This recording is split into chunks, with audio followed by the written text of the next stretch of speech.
Welcome to another edition of This Week in Perfect Team, the show that provides immediate community feedback on all new content releases when we choose to. Holy cow, what a set tonight! I am super glad to be with you guys. Hope you guys are having a good night. I hope I'm blowing out those eardrums because it's time. It's time to blow them out. We have got so much ground to cover tonight. Good God. What's going on? Holy cow, so many of my best friends here in the chat. What's going on, everyone? We got people subscribing left and right. We got a hype train already going. Thank you guys so much. Feeling the love as we get started here tonight. And I will say this. Buckle up. I don't know what your bedtime is, but there's a good chance that we're going to be pressing up against it tonight because we have got a ton to jump into. We've got some surprises along the way. We're playing OK Boomer tonight. We're going to go until the content is done. And whatever time that is, that's what time we're going to wrap it up. So I hope you guys are along for the ride. Let's take a look at what we've got in store for you tonight. We do have a great show. All right, so we are going to start things off with a surprise guest. It's going to mix it up, and frankly, it's kind of going to blend what you're used to with This Week in Perfect Team with what you used to be used to with reading between the lineups. But we'll get to that. We'll get to that in due time. We'll make sure that we've got a professional in here who can pull that off. But you have to sit tight for that. Then we're going to play OK Boomer, everyone's favorite game show. And the theme of this week's OK Boomer is Fall Classics. The theme is Fall Classics. So chew on that a bit, and maybe you can guess what we're going to be doing there. And then lastly, we're going to do a card rundown. And we are doing this unlike we've ever done before. This is going to be a community-led card feedback.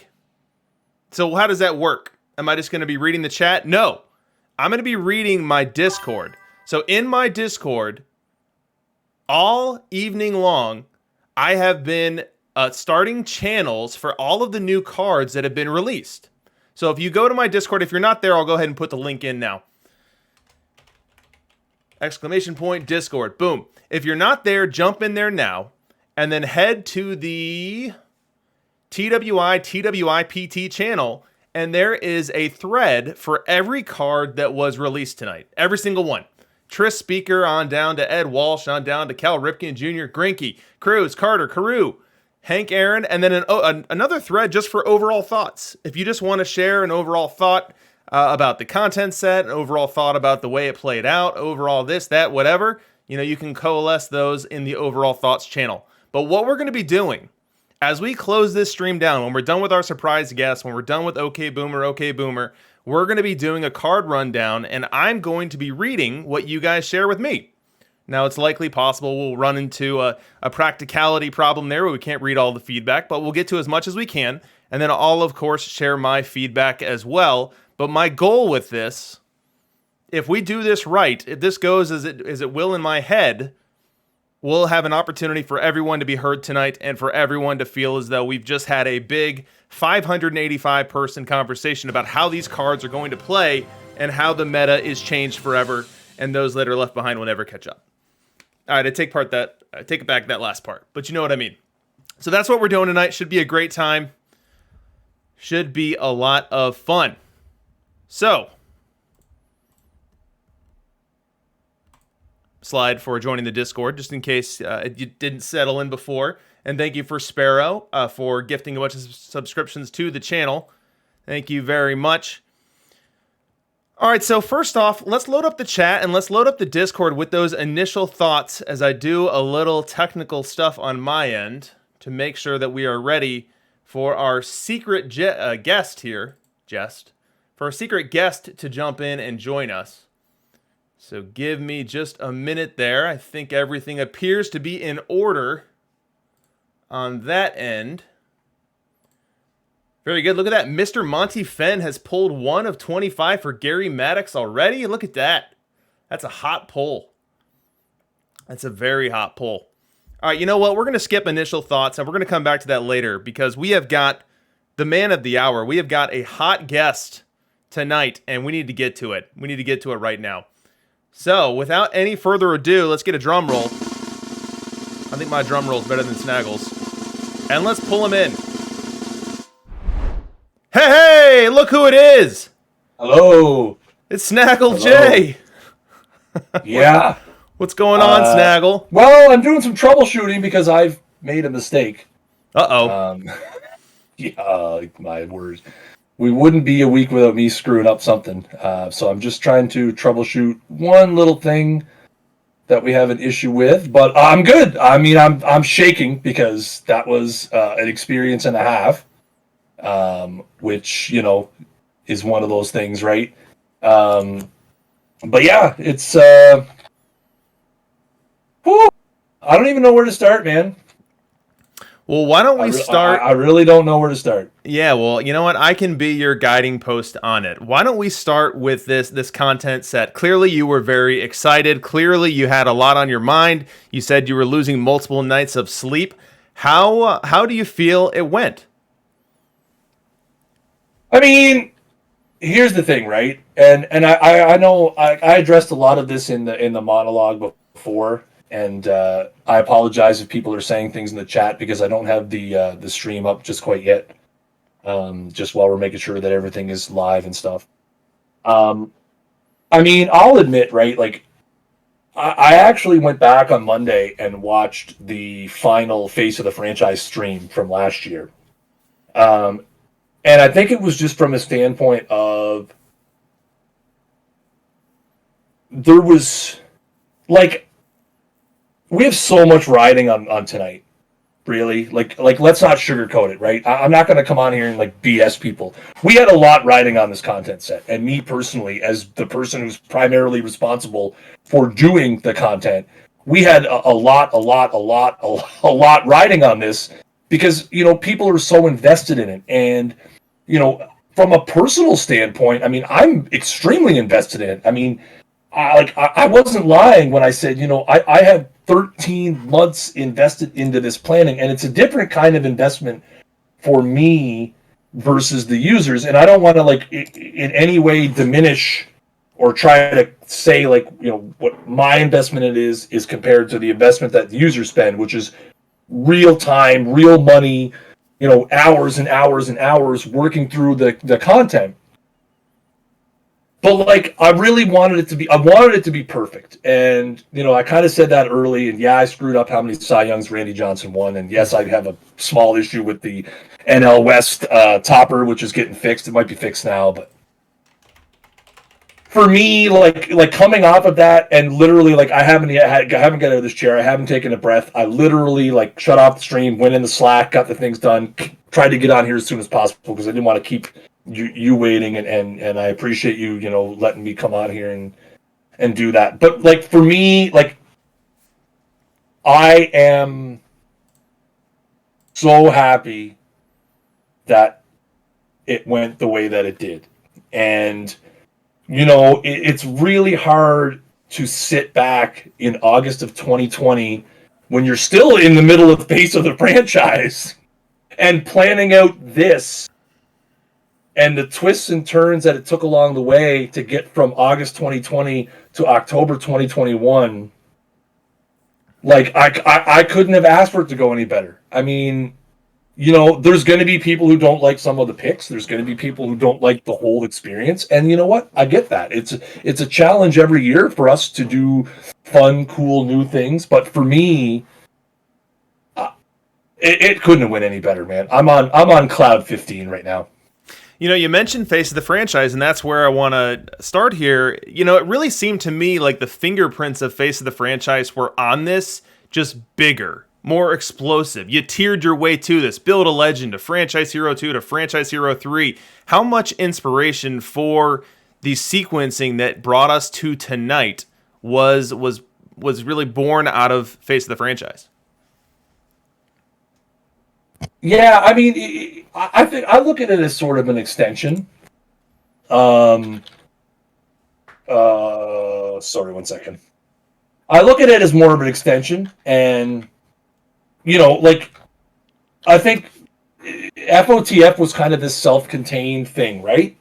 Like, yes, there was some progression to it. Yes, it was spaced out over a period of time.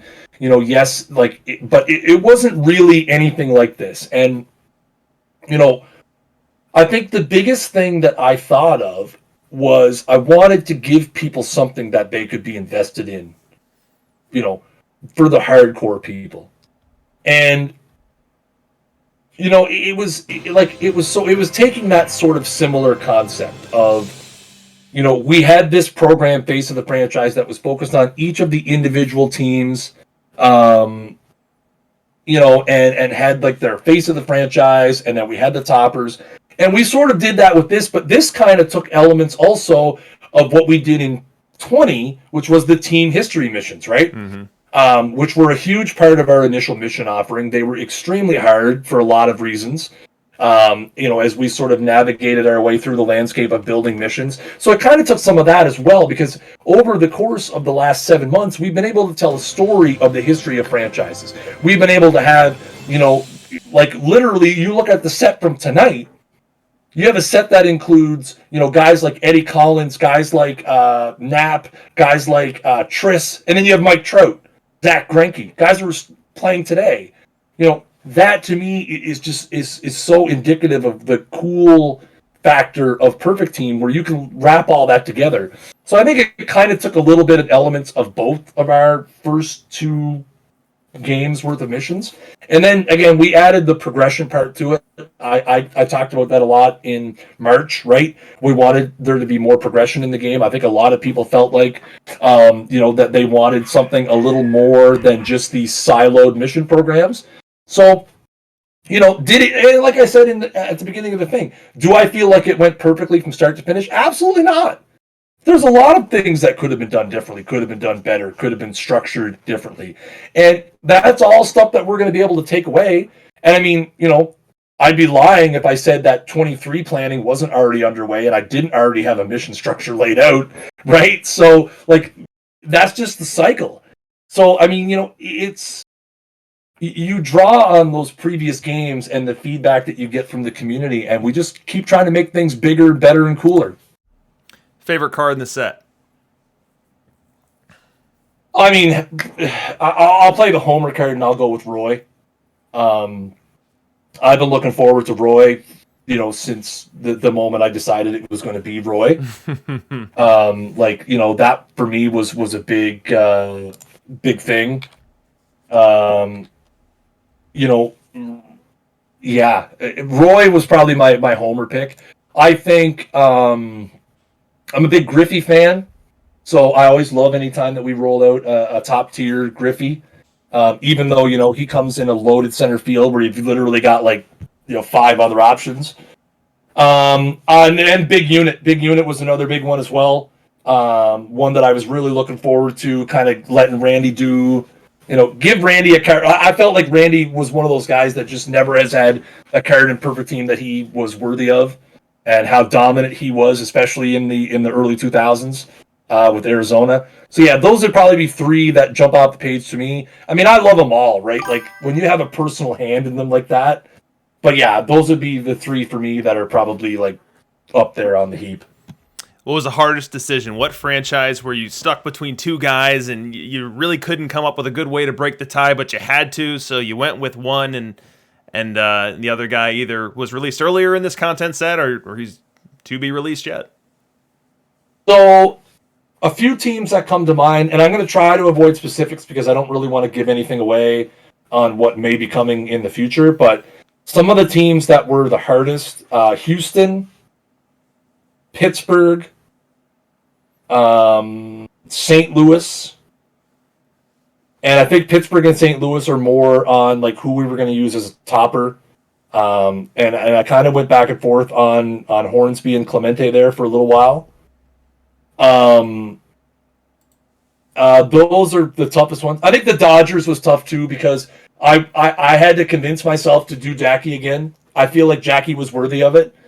I feel like, again, his major league career was so much different than his Negro League career in the kind of player that he was, and he was so good at both that I felt like Jackie kind of fit into that, description that I had done of, different cards with purpose.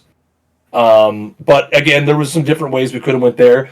I think, losing the player that shall not be named from the top of the program really sent ripples through the rest of the program. Like, for example, Tris was never intended to be part of Face of the Franchise at all, or Franchise Heroes at all. Mm-hmm. He wasn't going to be the Red Sox card. He wasn't going to be the AL topper. He wasn't even in the program until the Barry stuff happened. So everything kind of works out for a reason. I think, like, you can always second guess, right? There's going to be people like, I could imagine Buck Cheeks try to send me DMs about he would have rather had Nolan than Jose Cruz, or, someone that would have rather had player X instead. It's all subjective, right? And again, there's still, 3 more months of content to come. People are obviously going to point to the fact that we didn't get a Babe, we didn't get a Honus, we didn't get a good Mathewson. There's still no Cobb. There's all kind. We still don't have like a super duper Pedro. There's all kinds of players that are still left, and I think again, we didn't just want to cookie cutterly take the face of the franchise guys unless. Like, a lot of them make sense. Like, how do you not pick Tony Gwynn? How do you not pick Ernie Banks? But again, it's trying to tell different stories with different players and have a good balance of positions, pitchers, right-handed pitchers, left-handed pitchers. A guy like Newhouser who, again, I'm in the meta enough to know that he's going to be bullpen for most of the upper tier teams. But he's going to be a great lefty in the bullpen, so he has purpose. And it's an option. So all of the teams are really, like, there's none of the teams that were, like, maybe a handful that were surefire, penciled in from day one, no consideration. But as the months went on, and you start, and like I said, I did the end of the program first and worked backwards. You want to change things along the way, and you start reading what people are saying. I'd be really disappointed if it was player X. And then that makes you think inside, well, should it not be player X? Should I look at something different? But I tried my best from the live series till now to stick to the plan. And I would say out of all of those missions combined, which has to be 150 players, I've probably only changed maybe a dozen from the initial list of what we had. So to your point, this is such a huge thing, a huge undertaking, taking on the content strategy and doing it in the way that you're doing it here, instead of having isolated drops every Thursday where you just kind of pick and choose some guys, building these entire constructs that have purpose, meaning, theme behind them. And as such, it's impossible to ever get it perfect. You can try to do this every year the rest of your life, and you'll never have it exactly right, as you've already suggested here tonight. So as far as this year's content set goes, what regrets do you have? And if you could have done something differently, what would you do? Live my life based on regrets. I really, really don't. I learned, no, and I'll tell you, the thing is, right, is I could second guess every single card I've released this year. There's 5,800 cards in Perfect Team 22. I literally could second guess every one of them and find somebody who would be better. I don't look at it in terms of and again, you asked me the same question around this time last year, right? Do you have any regrets? And I don't look at them as regrets because I can't take them back, right? All I can do is learn from them. Like, for example, one thing that I really wish would have done differently, and I think I've said this before, I really wish that the Build a Legend would have been rolled out differently, maybe a little more spaced out, maybe like one in each piece. I think that's universally sort of recognized as something that really could have been an improvement. I think the selects could have been done better. Something recent that's in my mind. But again, I don't look at those as regrets, as I look at them more so as learning opportunities. And, I'm a one-man show on the content side. My sounding board is the community. My sounding board are, when people see the content and they reach out and they say, I hated this or I liked that. The first 2 months of the game were not pleasant. People were not happy with where the meta was at. They weren't happy that there wasn't options, and that was something that we really were trying to avoid. And you know, that we got a lot better at that as the season went on, and that's a big lesson learned, right? You know, on how we can kind of approach the early game to diversify and provide options, you know, with the initial set as opposed to just through content. But like, yeah, I would never like, you know, I might say like in a private, you know, like a company meeting, like I really hated this. Like I'm super pissed off that I screwed up the missions tonight. That's 100% on me. And there's been some mission issues as of late, and almost all of them are my fault. And I hate that because I literally spent 6 hours reviewing the damn things, and one little typo, you know, a 5 instead of a 6, and here we are. But like again, it's learning opportunities, man. And people can say, you know, yeah, it's only the 4th edition of Perfect Team and this and that, but like, my goal is never for perfection. I just want people to have fun. It's like, and I really mean that when I say that. Like, I don't, and I mean this like in the nicest, not condescending way. I don't care how much money people spend. Like, that's not a factor for me. Like, that's a factor for the business. But like, I just want people to have fun, man. I want people to enjoy the content. I want people to build cool, fun theme teams and go out there and just have a blast. I love watching people have fun in the Discord and on Twitter and on the forums. And I just want people to enjoy the game, man. And I really do mean that.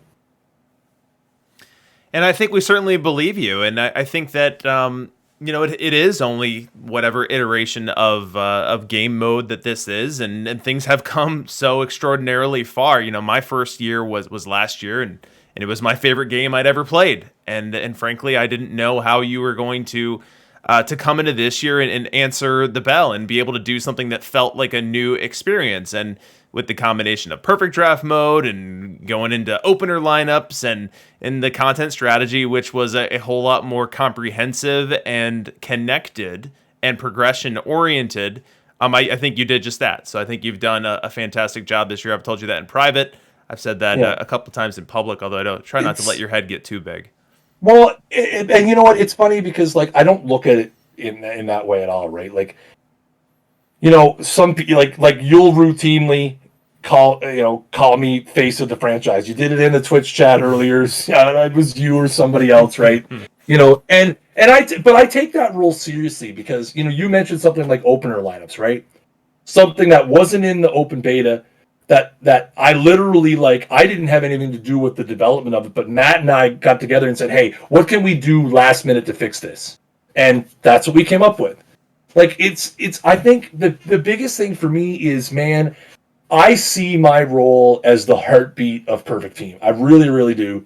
You know, and I take that very seriously. And, you know, when I hear people of all ranges, you know, people like yourself, you know, I happen to be looking at the Discord right now, and I see, you know, people saying, you know, like people like API saying best set ever. That means a lot because, you know, these are guys that take the game very, very seriously, and you know, not picking on or calling out anybody, but you know, when things are not well, people have an avenue to say that they're not well.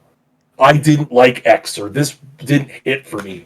And, you know, we take that in, we look it back, and we're just always trying to get better, man. That's, you know, so when people say things like, you know, hey, like, you know, you're the face of the franchise, you know, I love this, it was great.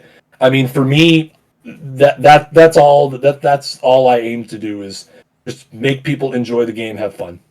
One of the things that people have noticed this year, and I certainly have noticed as well, is that content sets have more often than not provided options as opposed to direct replacements. Instead of having one guy who is an identical player and then just better released to entirely counterfeit the one before it, you get a guy who's maybe better at defense, but a little bit worse on offense, a better base runner. And so these new cards come out, and there's not like a clear cut, okay, this is the new third baseman, but rather, this could be my third baseman. You know, George Davis. So this is interesting. I like him over Mike Schmidt. Oh, but he's not going to hit. He's not going to hit versus left at all. You know, so like there are these interesting choices that have come up, and I know that that's a word that you've used yourself, that you're striving to have choices. Now, what differences in approach this year from a tooling perspective or from a a labbing perspective has allowed you to be so successful in accomplishing that goal? So I think the first thing, this started really, really early on in the process for me, because this was something that was identified in 21 that was a big problem.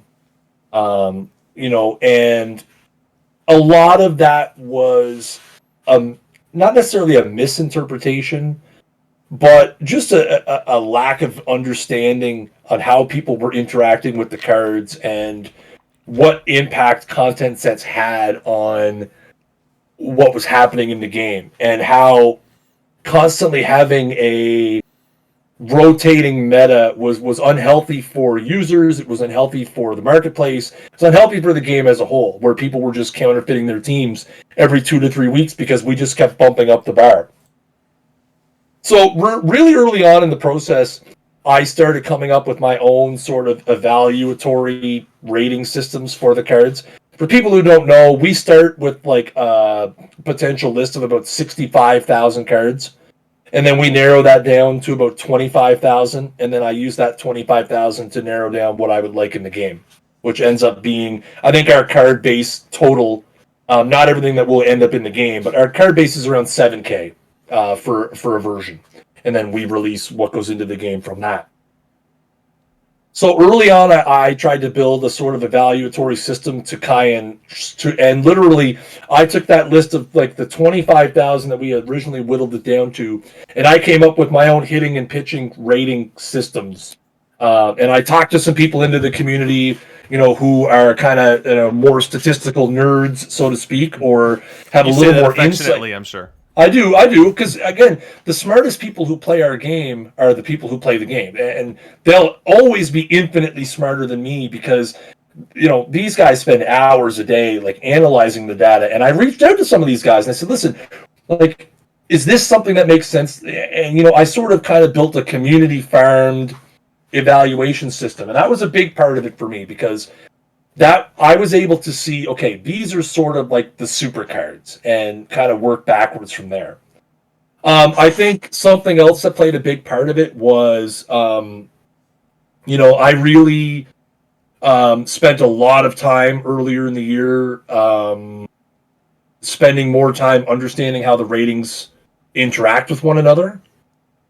There was that famous incident in the Discord that I won't go into detail about, but kind of exposed that I was kind of a dummy with some of that stuff. and the people who attacked me for it were right. And I think that played a big part. I think that really took shape around May, and I think that was kind of, when we started to see a very positive trend. And it's definitely a lot easier for me to, evaluate the value of a card coming out at a given time when I understand, what does the ground ball rating affect? What does, if I bump the avoid K on this card, what does it impact? And having that understanding has been massive. Now, it's created additional work, because every card that has been released into the game since the first set of May, I have manually reviewed the ratings of. Every single one of them, and make sure that it's historically in the ballpark, to make sure that it makes sense, to make sure that things are scaling properly, and again, always having that sort of options in mind, right? I think the game is healthier when we're not always counterfeiting people's teams.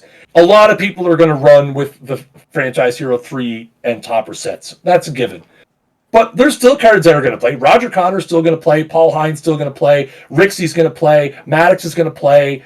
And there's a lot of players that don't have 30 autocompletes, for Franchise Heroes 3, and aren't going to have the toppers. And, there's still going to be lots of pre-Franchise Heroes 3 cards that are going to play. There's still going to be lots of post-Franchise Heroes 3 cards that'll be options that I don't think will necessarily counterfeit what we have now, but we'll provide options for people. And that's been really fun, because, I look at what people have been running for lineups for the last several months, and it's there's so much great chatter around it. And that's the other part, right? It sparks engagement. When you have a non-set meta, it increases engagement within the community, right? People are chatting about it constantly in the Discord. Well, I'm running this guy, and I'm running this guy, and I'm running that guy. I had a guy reach out to me today. Please tell me I don't have to run Joe Morgan tomorrow.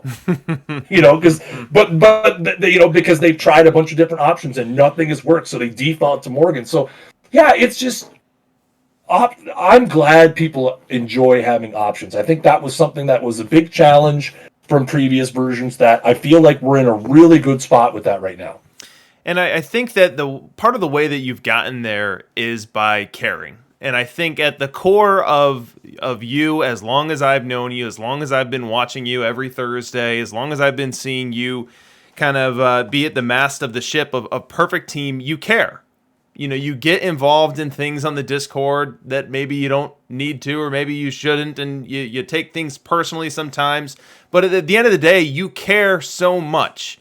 And for a game mode that means so much to all of us that, frankly, obsess about it, spend a ton of time about it, I can't tell you how reassuring it is to have someone who at their core really, really cares and wants to see the market share charts that I'm putting out there, to see who's running what, who's trending in what direction, who wants to know, where there are options, where there aren't options. I remember you asked me maybe a month ago, like, hey, what position has the most stale meta? I'm just curious. And I send you my response, and then you do whatever with that you did. And the fact that you have always consistently cared and invested and always tried to do more and better is something that the entire community can appreciate.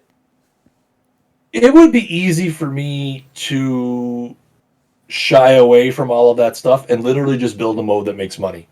And I mean, I'm being honest. Like, again, I don't look at that side of it. I really don't. I've been accused of that a lot lately, especially with how the selects and stuff happened. And I don't. And again, you're completely right. There's been a lot of times where I've gotten myself into situations that I shouldn't be, because, I do take things personally. And I think, again, it always comes from a good place. I want people to have fun. I want people to enjoy the mode. I want people to engage with the content and just have fun collecting cards and playing them. And that doesn't always work out. Again, we're always going to do something that's going to not please everyone. Again, I'm sure there are people that are unhappy with tonight's set. And that's perfectly okay. Again, as a customer of the game, as a user of the game, that you're well within your right to be not happy with how things rolled out. If you're unhappy with how your investment in the season-long program is, that's on me to try to be, more inclusive moving on. One of the delicate balances of this, right, is there are people out there who had, 38 missions or 37 missions auto-completed tonight. But there's other guys out there who might have had one or two. So you want to make sure they get a card that is going to play on their teams, that's going to improve their team. So, it's always going to be, for me, I'm always going to be passionate about it. It's like I said in the monologue, whenever I get to a point where this is not fun, where it's no longer, in my heart to be part of this, I'll be honest with everybody and we'll transition to a different way of doing it. But I love this game. I love making content. I love being part of developing a mode and, creating a mode where people can just mess around on their computer, mess around on their phone. Yeah, I love it, man. I really do. Very good, Chris. Well, before we head on into the Thunderdome that is OK Boomer, I want to give you an opportunity to share any anecdote, if one exists, about the process, whether it's a funny thing that happened as you were building it all together, whether it was something that snuck up on you, or anything that you can share just to give the community here a little insight into how you came to deliver the set tonight and anything that was a bump along the way. So I got a couple that are here that I'll share and try to keep it relatively quick. But I made the initial list of Franchise Heroes 3 and the toppers in half an hour last August. Literally just sat down, typed out the teams, filled in the guys that I wanted, and then I literally didn't look at it for like a week because we were in the middle of face of the franchise season, and it was what it was, right? Like we were still trying to juggle between the games, and I'm very much doing that now. And I went back to the list, and when I opened the list, the first thing I said was, "What in the heck was I on when I made this list?" And then I started looking at it, and I started getting into, like the teams where I knew that were going to be an issue. And then I kind of moved away from it. And then I circled back to it in like October. And I opened the list, and I literally just selected all and deleted it and started over. And I ended up with like 26 of the guys the same. So I was like, okay, well, it was meant to be. And, we talked earlier, right, about when we got the news that we were no longer allowed to use Barry Bonds, who we had intended was going to be in the Tris speaker spot. It was going to be Bonds and somebody else on top who was in the set but was not Koufax at the time. Koufax was never intended to be the top guy until very, very late. And that I was mad. I was like irate. I think I messaged somebody just saying about with no particular details, but just that I was not having a good day. I was mad. Somebody was in my DMs at the time. And I changed the name. So I have like a master Excel file on my computer. I actually have it open at the moment because I was looking at it for something else.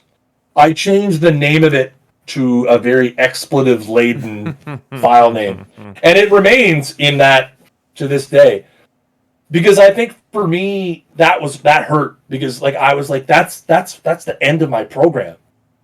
Like, how am I going to financially recover from this, as Joe Exotic would say? Really excited for the new season, by the way. But I think that those were two, because, and I went into Slack and I had a conversation with Rich and Marcus and Lucas, who's an integral member of the OTP team, does a crazy amount of work for us. And I was mad and I blew it off. And then I literally 10 minutes later, I had solved the problem. And so it was 10 minutes of being very mad, and then it was fixed. Those are probably the two that stick out for me. I mean, I'm sure I could come up with all kinds more along the way of things that have been funny, sad, mad. I think there was a moment probably about a month ago where I lost all confidence in the program. It was right around the time where I think we were doing prime performers. So we were into the franchise 03 realm. And I just started looking ahead, and I just lost confidence in the program. I really just said, this isn't going to work out. This is going to all be for nothing. Everyone's going to hate it. Everyone's going to, and I think that comes natural when you're week in, week out, constantly producing publicly ingested content. I think it's no different than when you're like a full-time streamer. And people constantly ingest your content. There's always that seed of doubt in your head. And that crept in a lot about a month or so ago. And it just, it's just one of those, hey, you got to believe in the program, man. You got to believe in what we've done to get to this point. So those are probably the three personal things that stick out the most to me. Very interesting little tidbit there. Well, Chris, I want to thank you for joining me here for This Week in Perfect Team. It was great to be able to pick your brain a little bit as you delivered what was probably the Super Bowl equivalent of content set here. And do you mind if we send you off with a little Okay Boomer, Okay Boomer? Yeah. No, listen, I'm riding high right now, so I might not be able to sleep for weeks. All right, that means it's time for everyone's favorite game show, Okay Boomer, Okay Boomer. And I do recognize that both Snaggle and my video are too big right now, so this won't look as aesthetically pleasing as it should, but should be fun regardless. So, the theme for tonight's battle is going to be Fall Classics. Now, what do we mean when we say Fall Classics? We mean World Series. Which World Series might Snaggle and I have a rooting interest in defending the honor of? Well, I won't spoil or I won't delay the surprise any further. Why, it's going to be the 2016 World Series, which of course was the Chicago Cubs triumphing over the Cleveland Indians. And then Snaggle will be arguing on behalf of the 1993 World Series when some team up in Canada ended up winning a World Series. Now, Snaggle, you are my guest, which means you get to choose whether you go first with your opening and closing arguments or second. This is a tough choice because I feel like if I go first, I might leave something on the table. I feel like if I go second, I might just get rolled. But you know what? I'm going to take the home field advantage on this one. I'm going to bat last. All right, very good. So I'll get us started. And I'll drop a little beat as we do so. Let me make sure that's not too loud. Yeah, that seems manageable. Let me bring that down a little bit. There we go. Okay, so the 2016 World Series was the best World Series of all time and definitely better than the 1993 World Series. First of all, the Cubs had not won in 108 years. That's going to be tough for Snaggle to beat, as his Jays had won the World Series the prior season. They won in 93 for back-to-back.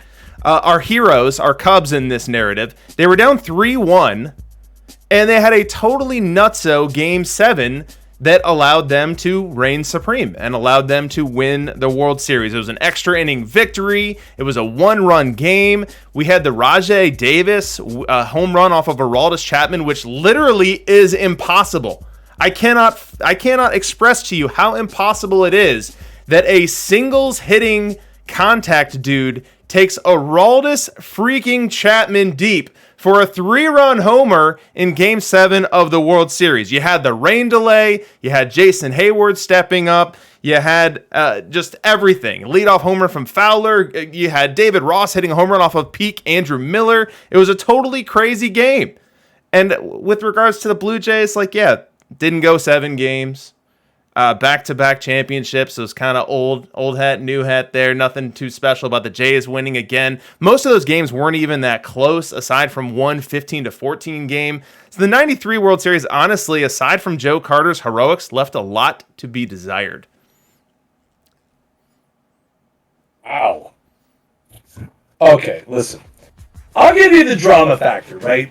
After 237 years of being a loser, the Cubs finally were able to break through. Steve Bartman was vindicated. I get that. But here's the thing. Let's talk first about the games. You want to talk about the 93 World Series not being compelling games. First of all, Game 2, 6-4, huge nail-biter, close game. You had the 15-14 game in Game 4, which is probably one of the top 3 World Series games of all time. The thing was like 5 hours. The Jays were down 14-8 at one point, came all the way back. It was a huge, just momentum swing in the series. Game 5, Curt Schilling comes out after that and throws a shutout. Phillies win 2-0. And again, the dramatics in Game 6. No one remembers Bill Mazeroski walking off in the World Series in 1960. 1993 for a lot of us, still very fresh. Crazy moment, down 6-5. That team that, had kind of struggled late, even though they had Ricky Henderson, huge pickup. I think from start to finish, you had such a compelling story in this series because you had the defending world champions, but you had this upstart, scruffy, very 2000s Red Sox-esque Phillies team. Mullets, long hair, not the most athletic-looking guys in the history of the universe, led by their fearless leader, John Kruk, with guys like Schilling, who, was a young stud at that point and really kind of started his legend of being a postseason performer in this series. And I mean, again, how do you ignore the dramatics of Touch 'em All Joe and a 3-run walk-off home run? I mean, it's easy to go the Cubs route because of recency bias. But I think if you went back and you watched all the games of the 93 World Series and all the games of the 2016 World Series, 9 out of 10 doctors would agree the 93 World Series was clearly better. Baseball loving doctors for sure. Well, let's open up the poll. Excellent job by Snaggle arguing on behalf of his Jays. Now, who did it better? You've got 2 minutes to vote. Did Snaggle argue it better, or did DRC argue it better? Which World Series will reign supreme here? Snaggle off to a hot start in the voting. Listen, I gotta say, do you ever win these, or is it always just the did Kidneys win them all, or whoever your guest was win them all? I normally had Kidney. Now, Kidney spit a rhyme one time where he brought, he had clearly done a ton of homework, and he rolled me pretty badly then, but I have a pretty good win-loss record in this competition. You're not facing off against a unknowledgeable adolescent tonight. I mean, you brought the big hoss. You brought the big hoss out of the barn, and I'm riding high right now because of Franchise Heroes 3. Now, frankly, I wanted to do a wrestling topic. I really wanted to do Ultimate Warrior versus Hulk Hogan, but I think we probably would have agreed on that one though. Like I feel like we both might have been on the Warrior side there. Like I just can't support Hulk Hogan knowing what I know 20 years later. Like, that's my only thing, right? The politician the Warrior was no Boy Scout by any stretch of the imagination if you watch his recent biography that they did on A&E. But, I feel like we have been on the same side of that one. And I just want to say, while the polls winded down, I appreciate you having me come on. When we originally talked about this, I was super excited about it. I feel like this is... I thoroughly, you and I have done this previously in previous versions of the game and as a sort of state of perfect team kind of thing. So I appreciate you opening up your network to me and letting me come on and just babble on about cards for 45 minutes. Well, it's been the pleasure's been all mine, and we'll have to do it again real soon. Now the poll has closed, and shockingly, Snaggle has come out with a 64-36 win, somehow arguing that a Blue Jays back-to-back World Series trumps a 108-year drought, living on the back of a walk-off home run that's carrying a lot of weight there. I actually have a Toronto Blue Jays program from 1993, 10 feet behind me. I should have grabbed it. It has Dave Stewart on the cover. Well, congratulations to you, and thanks again for joining. We'll play the OK Boomer music on the way out the door. Somehow, not ending the way I envisioned. I thought 2016 versus 93 would be a layup there, but you know what? It was a layup for me. Let the Snaggle out of the barn, and he took care of business. All right, Snaggle. Took it to the house of no specific address. Well, thanks for joining. I know it's a lot later where you are than it is here. Why don't you grab a beverage, have a good evening there, and pat yourself on the back for a content set well done, and we'll take it on out from here. Thank you, man. I appreciate it. Like I said, thank you for letting me come on, and we'll have to do this again maybe in the off season once the dust is a little more settled, and I'll have some more coherent thoughts other than riding high off of TWIPT 140. Absolutely. Well, that's Snaggle J, everyone. Another round of applause for him on the way out the door.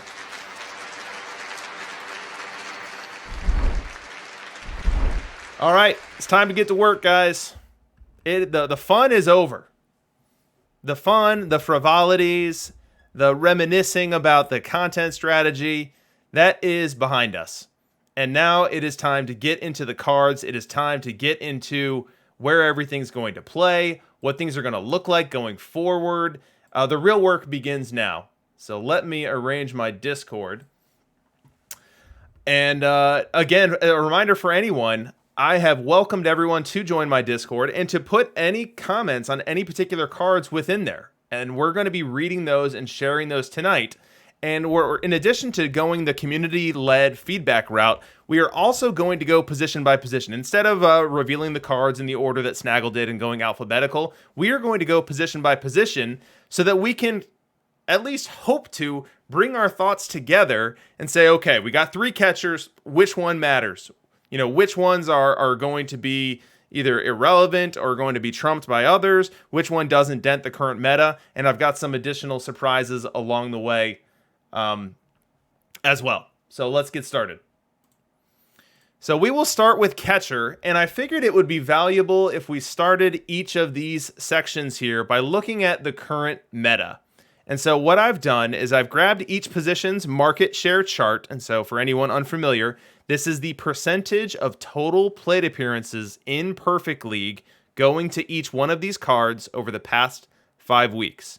So the way to read this chart would be Bill Freehand, who is the blue line at the very top of this chart here, in the most recent week of Perfect League, had 38% of the total plate appearances. Just behind him is Bill Dickey, cascading down to Joe Mauer, and then a very small amount of Del Crandall and Mike Piazza. So we'll have the market share chart for each position, and then right beneath that, we're going to have, sorted by WAR, all of the players with over 1,000 plate appearances over the past 3 weeks.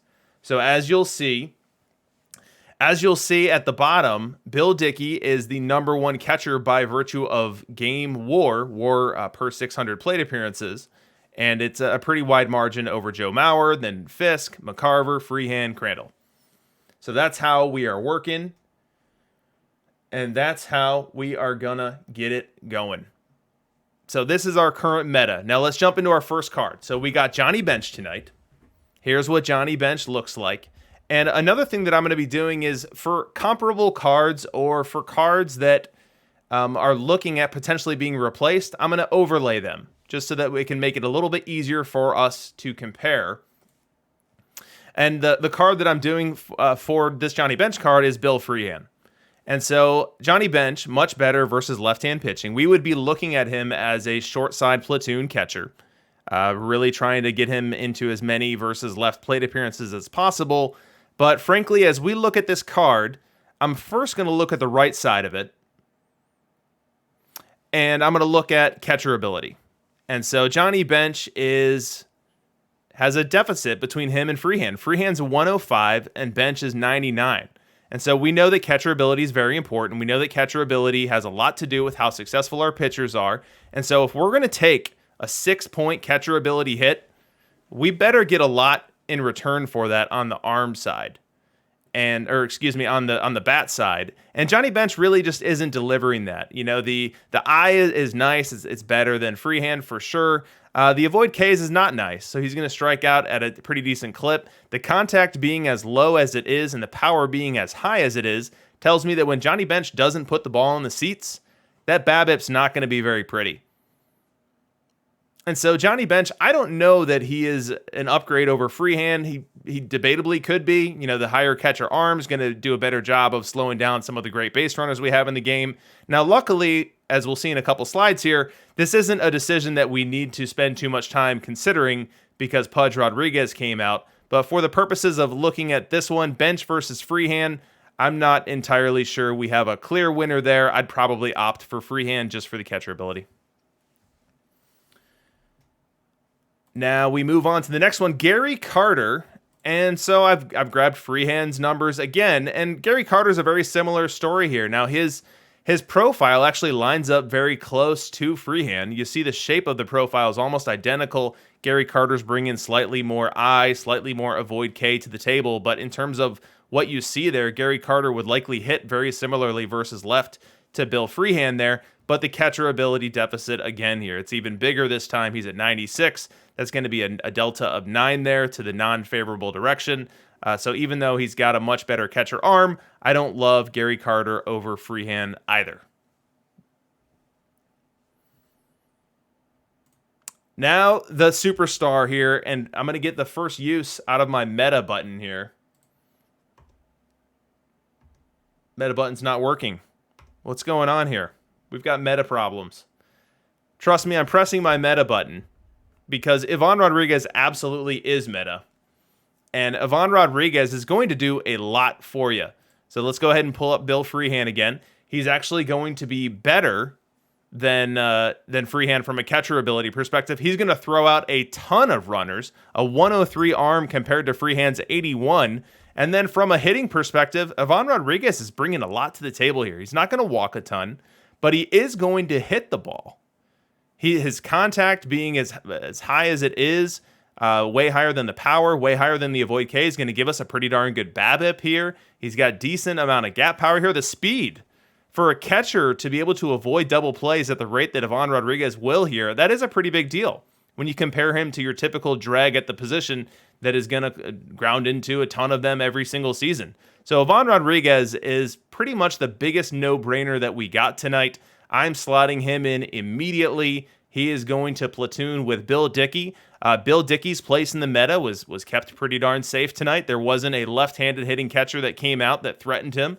So I think Dickey Rodriguez is where we leave the evening.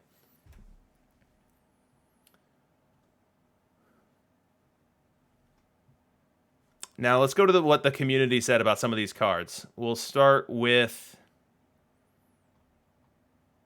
Now these are alphabetical. We'll start with Gary Carter. So C19JF said better than bench for sure. I think probably up there is the best RH catcher right now. Now that was said before Pudge dropped. Play for Thrills said that's a lot of avoid K for a catcher for Carter. Let's move on over to Ivan Rodriguez.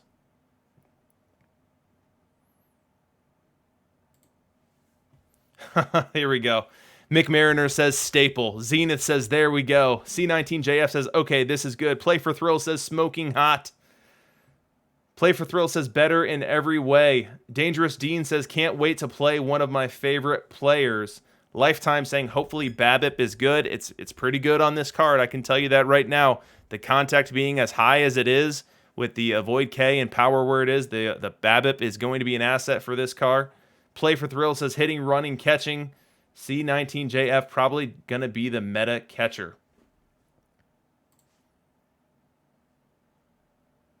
Ludwig in the chat saying he's going to have to pay for a Dickey. I'm guessing that there were a lot of Bill Dickeys up right before that stream. Perhaps someone was lucky enough to grab one.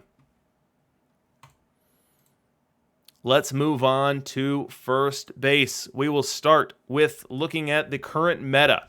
So again, here's your market share chart on the top right. We've got our performance chart on the bottom right here.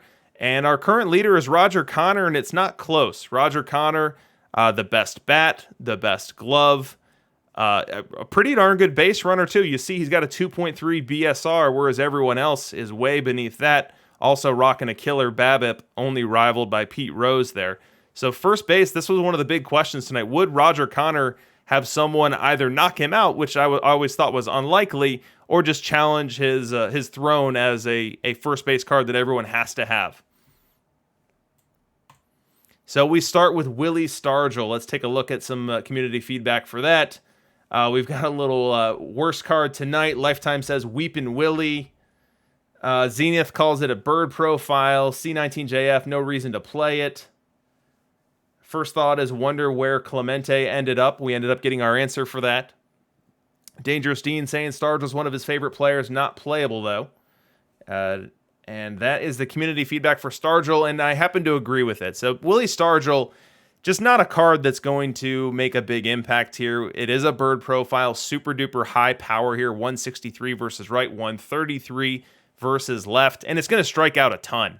Only 76 avoid versus right, 64 avoid versus left. When you think about how that's going to play, you need to keep in mind that as these cards are playing and as the baseline is computing what's going to happen, it's looking at all the different cards in play, and there is nothing rocked right now in Perfect League that has avoid K this low. And frankly, not too many cards have I this low as well. So not a lot of good things going to happen with Willie Stargell in your lineup.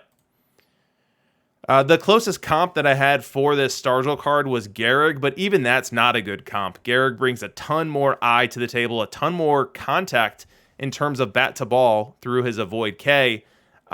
So that 13.99 positive bat R that Gehrig has versus right is not something that you could expect with Stargell. I struggled to get a better comp than this, but this is where I landed, and not something that I expect to be in Stargell's favor as we comp this one. Let's move on to Ernie Banks. Why? Now, I should have asked Chris when I had him. I should have asked him, why? Why does Ernie Banks suck? Oh my goodness, look at this Ernie card. Last year we had an Ernie that could play shortstop. We had an Ernie that for a couple weeks' time was actually the chosen player at shortstop. I remember I wasn't in Perfect League, but someone had me asked me to help them train one at second base. Yeah, this is a huge disappointment here. We've got a Bird Trident profile. That's a combo there. It's both a bird and a trident. So trident profiles are those that have high contact power and avoid, low gap and eye, and trident profiles are known to disappoint. But bird profiles are those where power is the most dominant trait, and it's that as well. So from a defensive perspective, we're talking about this in the first base realm because the shortstop defense entirely unplayable. The first base defense is going to be great, but you need your first baseman to hit, and Ernie's not going to hit. He's not going to hit as good as Jimmy Fox. He's not going to hit as good as Pete Rose. He's really going to be bad. So disappointing for those that were looking for a banger Cubs card. Maybe we'll get another one later on in the game cycle. But Ernie Banks ain't it, unfortunately. If I had an anti-meta button, I'd hit it right now if any of my buttons are even working. Chill Penguin X asking if it's the worst card in the set. We had some people saying that about Stargell. I'm not sure. I'm just disappointed. I'm not mad. I'm just disappointed. Let's see what the community said.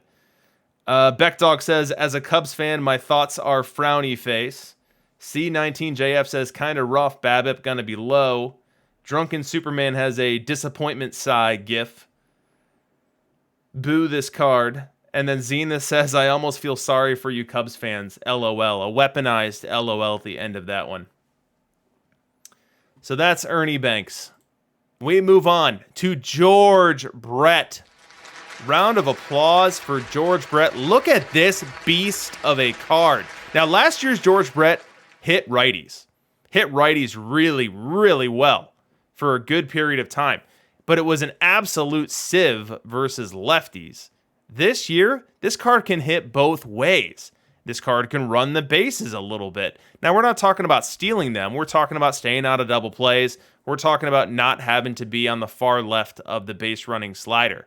So this George Brett is interesting. And in addition to third base, one of the questions was how much or would he be first base eligible? And he is. Now, I'm curious if anyone has George Brett unlocked. Does it say down in this area right here, eligible to train at first? Can we get that number higher? Because we definitely would like it to be higher than the 46 there. And that's why we're talking about him here at first base. And we've got a lot of yeses in the chat, can be trained. So this George Brett card really is an interesting consideration at first base. Now, we got some work to do tonight to figure out if we could or if we would want to put him anywhere but third. Now, the answer might just be a simple Occam's razor of Connor at first and Brett at third. Don't get cute. Keep it simple, stupid.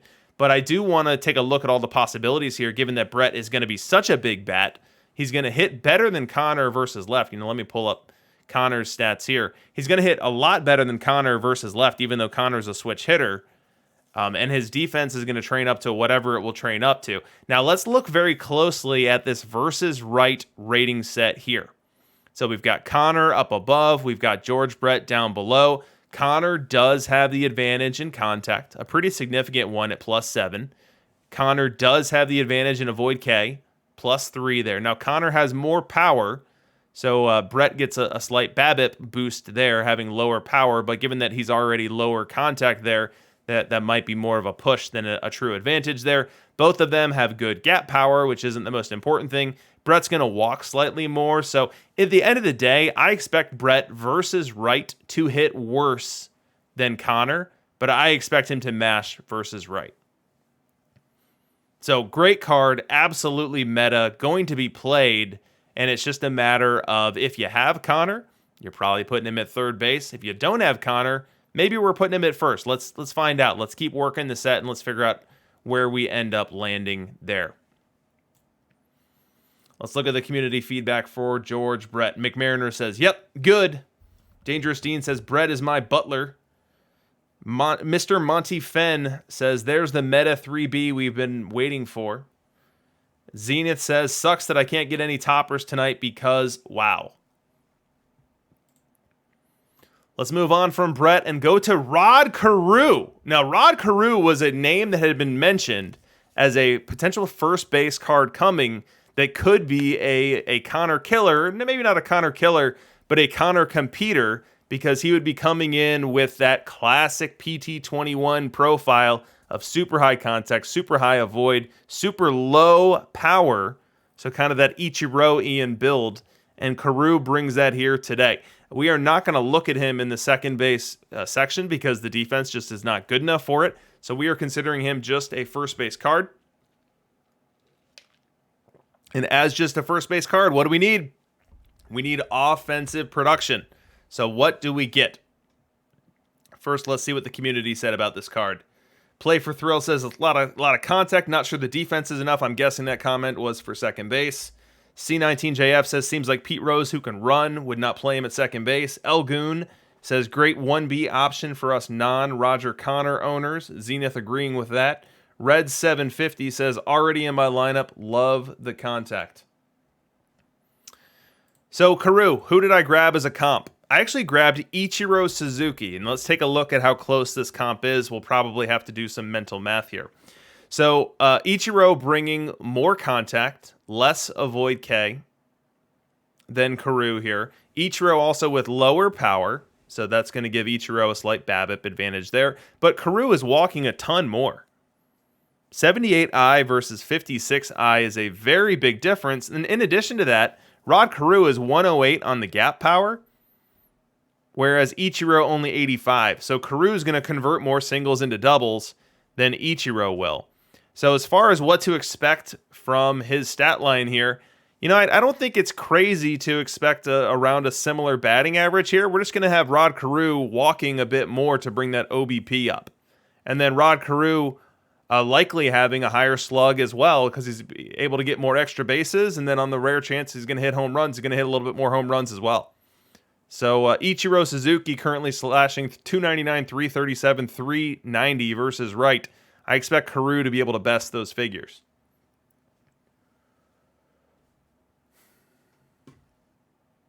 And then versus left, you know, the best comp that I had here was Suzuki as well. We've got very similar profile shapes. Carew, again, with a much better eye.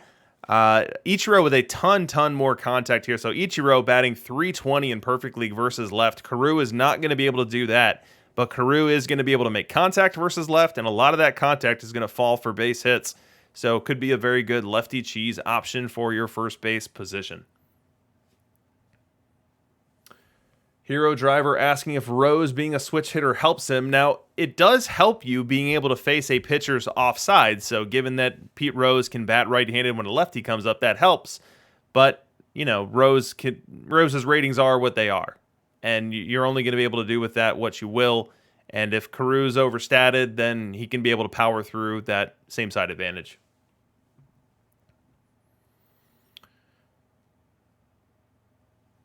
So that is Rod Carew. We move on to Jackie Robinson, and we are going to talk about Jackie multiple times tonight. This first base conversation might be the shortest one. It might not.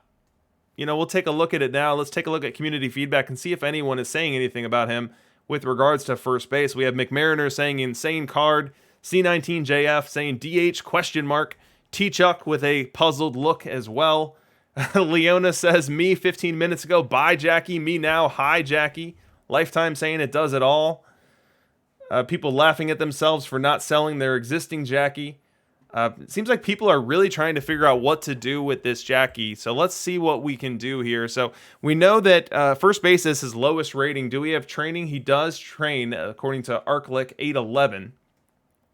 So that's good to know. So as far as comps here, I actually grabbed Luke Appling versus right, and I grabbed Jackie Robinson, the existing card, versus left, because I felt like those were our best comps here.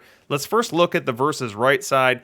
So Appling has more contact and more avoid K and lower power, whereas this Jackie card has slightly higher gap power, slightly higher I. So I expect Appling to actually be better here because he's going to have better BABIP, more contact, more quality of contact. So that 5.03 bat R number that we have off the Appling card, we're likely going to be south of that, maybe right around a league average bat. And then versus left, this Jackie card actually comes in my opinion, a little softer than the existing Jackie card. So the contact is lower, the avoid K is a bunch higher. Now we do have much lower power to help our BABIP here, but we're also seeding 6 points of I and getting for that a ton of gap power, perhaps the least valuable of all of the metrics here. So I think Jackie is super interesting. I don't think he's a first baseman for me because I don't think the bat's going to do enough. Now, if you want to do like a super speed build where every player on the diamond is able to steal 20 plus bases, maybe Jackie's your guy because he's got the 85 speed, the 91 stealing. He's going to be able to steal efficiently, not a super high volume. We're not going to see 70 stolen bases with efficiency from Jackie, but we're going to be able to see him steal kind of what Joe Morgan could do for you right now. All right, so that is first base. Let's move on to second base. Here is our current market share for second base, and as you guys are no stranger to it, it was kind of an ugly show where it was just Jackie and Joe. Everyone had them both, and there was really no other option. We had a couple people sneaking in Max Bishops. We had some people with Tony Fernandez, who I'm sure were played against their will. A little Frankie Frisch in there, because why not? Because Joe Morgan can have off seasons too. But it was really Jackie and Joe.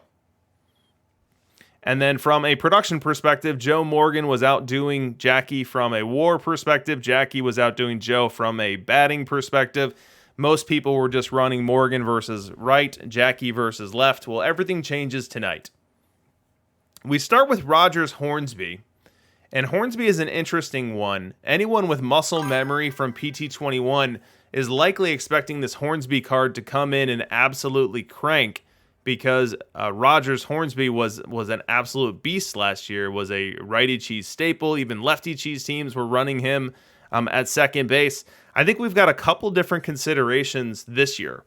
First off is the defense good enough? It's 100 rated at second base, which is less than what we've had with Morgan and Jackie. It's only 90 range. The turn double play is only 77. So I don't love the defense at all. It's definitely not a shortstop. It's definitely not a third baseman. I don't think that it's going to be able to train up even close to 100 there, given the training penalty if it has to pay it. And so we're really looking at this card and wondering how much it's going to hit. Now, let's first look at the versus left side here, and Harry Heilman was the comp that I grabbed for it. And Harry Heilman does a great job versus left. It's an 827 OPS, 1791 on the bat R, definitely a big-time versus left bat. Now, how does this card compare to that? It's got the same contact. It's got a ton less avoid, so 10 less avoid K. It's also got a ton more power, so the BABIP likely going to be similar because it's trading avoid K for power there. It does have more I, so I could see this card hitting well versus left. I don't know that it's going to straight mash, especially now that we have as many good cards in the game as we have here, just like I wouldn't expect Harry Heilman to continue mashing at the rate versus left than he is. And then versus right, I really don't like it. This is a very Birdian profile here. Even though we've got 102 contact here, the power is a dominant trait. We're going to be striking out a lot. We're not going to be walking a lot. We're a bad base runner. So this Rogers Hornsby card does not have me jumping over the moon. I do expect most people to give it a whirl to see if it can work for them, to see if it can mash versus left. I'm not sold yet. Let's see what the community said. Rogers Hornsby. Hello, utility infield, says play for thrills. And McMariners echoed it right away. C19JF says very good card. Play for thrills says it depends on where platoons are going to land. C19JF wondering if it can train. Mr. Monty Fenn at the time said he'd replace Jackie if you're running a Robinson Morgan platoon. And then C19JF says, well, this card looks a lot worse in the context of Knapp. So let's move on. And we've got Jackie. We've got new Jackie here. And we just looked at old Jackie a second ago. and we'll compare him to the same people here. Now we're expecting to have around league average production both ways, versus right and versus left, which is great. Good base runner here. But is this going to be the card you play over Knapp? Is this going to be the card you play over Hornsby? That's going to be the decision we need to make. Does he belong at second base? Does he belong somewhere else? Does he not belong on your team? These are the big questions that we'll need to answer here as we continue on. And here's Nap Lajoie. Now, Nap Lajoie did not have a very good comp for him. We don't really have anyone, at least that I saw off the top of my head, that fits that profile. That's bringing a high contact, an avoid K that's good, not great, low I, and then power that's low enough to really help the BABIP. Now, what we do like about Nap Lajoie here is the defense. Much better defense than Hornsby. Better defense than Jackie. I'll stop short of calling it much better. Let's toggle back and forth. So here's Jackie. He's got the 94 infield range, the 105 infield error, 74 arm, 94 double play.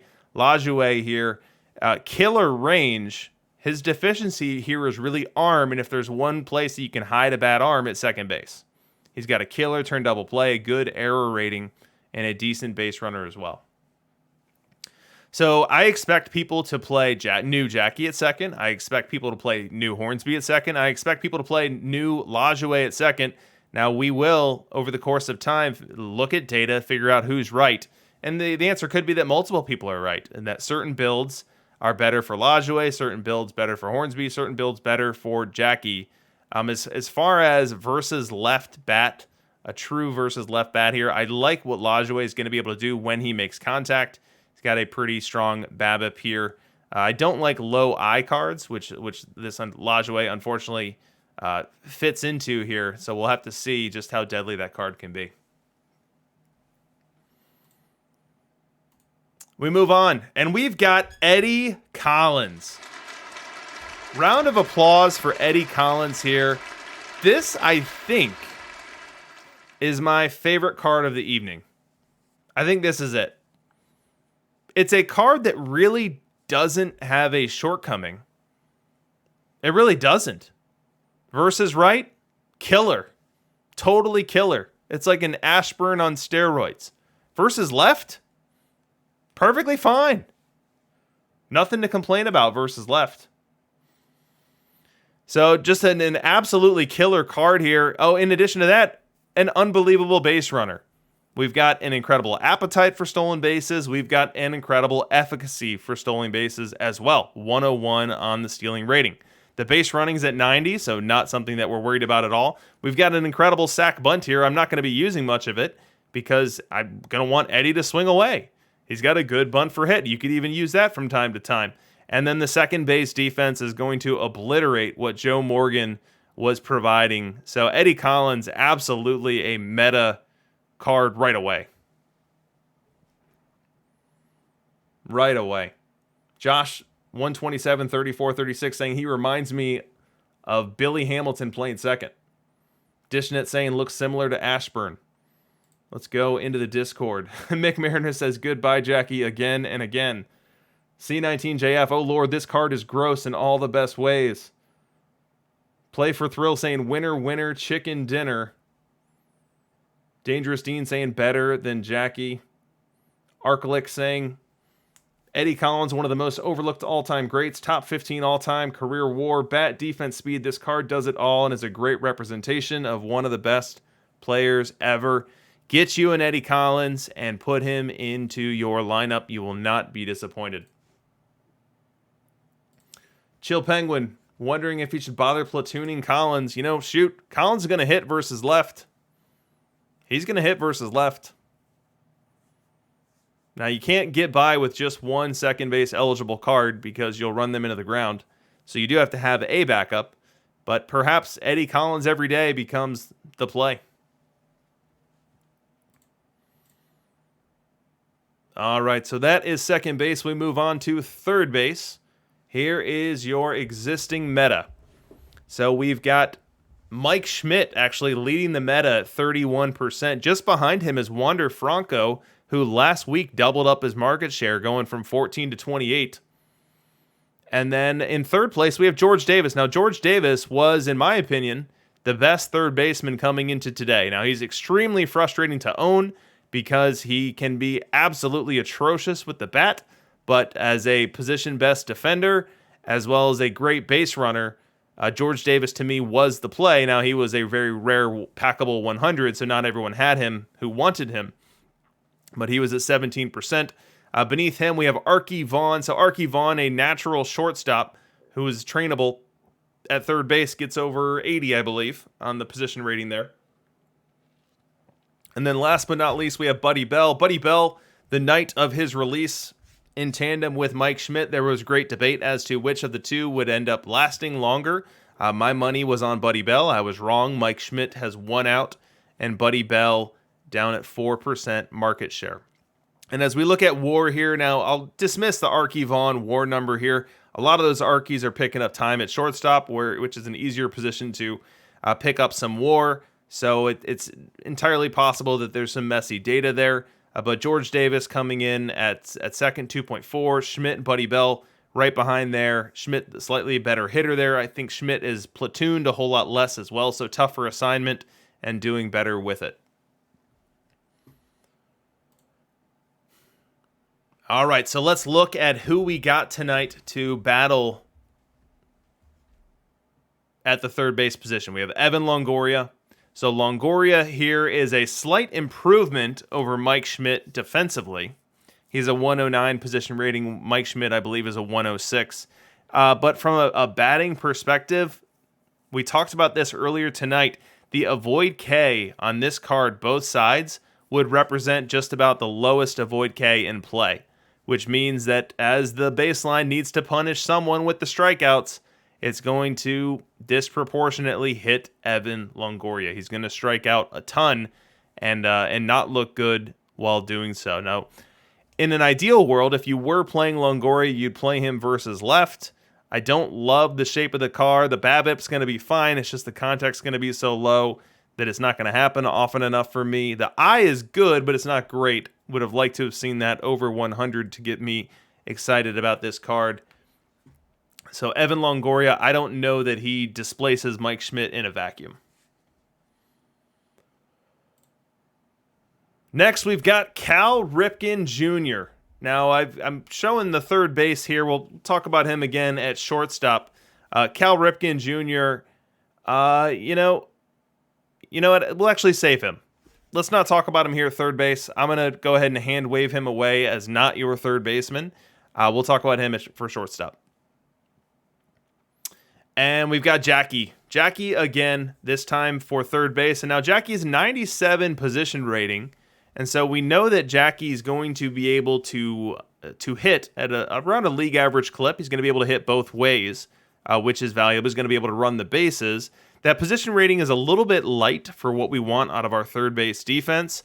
So we're going to need the right build for Jackie to be the right answer at it. I don't know that that's going to be something that a lot of people go for, but it'll be interesting to see.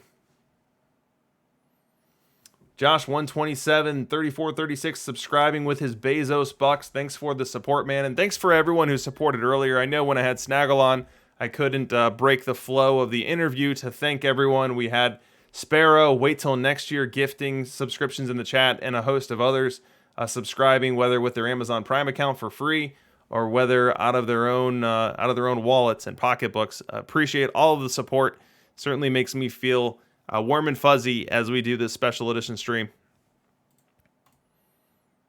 George Brett. So back to George Brett. Now, we've already looked at him versus Roger Connor, and we've decided that he's going to hit worse than Roger versus right. He's going to hit better than Roger versus left significantly. Now, what I'm adding to the picture this time around is the defensive ratings. So look in the bottom right. That's not Roger Connor, because Roger Connor is not a third baseman. That is George Davis. So that is what I'd consider to be the incumbent at the position. And as we compare him to George Brett, George Davis has better range. He's got better error. He's got slightly worse arm, which is actually very important at the position. And he's got a rockin' killer turn double play. I'm not sure. I guess I would expect George Davis to be a little bit better than George Brett, but not a ton. Not a ton. The turn double play is something. The range is something. The error is something. But 4 points of arm would be felt in the opposite direction as well. So just for comparison purposes, George Brett going to be a good third baseman, likely not the best third baseman. But again, what you're getting from the bat, if you've already got Roger Connor over at first base, I think you likely are looking at George Brett at the hot corner.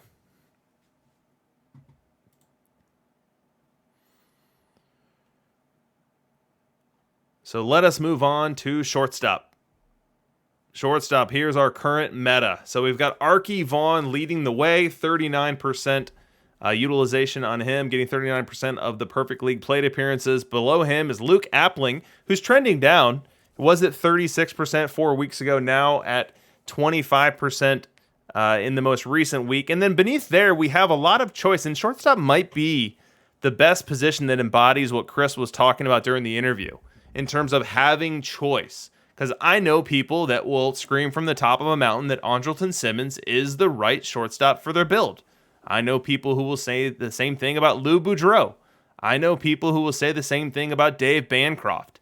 And so that's at least 5 options there, and I haven't even mentioned Ozzie Smith, and we haven't even mentioned anyone that we got tonight. So shortstop has been an extremely interesting position as we now even see Bill Dahlen's usage starting to kick up as well. I haven't even mentioned Huey Jennings, so perhaps the most interesting position in Perfect Team coming into the week. Now, did it survive in that fashion? Let's see. And we've got Korean Express subscribing with his Bezos bucks. Thanks so much. We got Troy Tulowitzki. Now, Troy was a card that at first glance, I just dismissed it. I said, whatever. Troy doesn't move the meter for me. And then as I looked at it closer, we basically have Al Kaline in the infield here. So I've got Kaline's splits up there, Kaline's ratings up there. Now as we compare the two, Kaline's got more power. They've got almost spookily identical contact and avoid K. Kaline will walk a good bit more, and Kaline's actually going to hit for more extra bases as well, doubles and triples. But Tulowitzki having the lower power is going to help the BABIP for him. So I think that we could see Tulowitzki be a positive bat versus left, while obviously struggling versus right, as we see with Kaline here.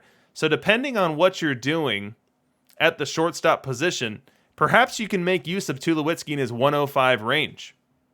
He's going to hit better than Appling versus left for sure. He's going to hit better than Simmons, Bancroft, Smith. He's going to hit better than all these guys versus left, and he's going to provide better defense than Boudreau. Better defense than Dahlin, better defense than Jennings. So he's kind of a midpoint option. Maybe you want to split the difference. You don't want to go all glove with Simmons, and you don't want to go all bat with Boudreau. Well, you know what? Troy Tulowitzki's there waiting for you. Let's go look and see what the community is saying about Troy Tulowitzki tonight. C19JF saying, I like this one. McMariner saying, bad. I'd play Simmons over it. Zenith saying Arky range, so he won't suck at shortstop. Appling's 102 or 103, I think.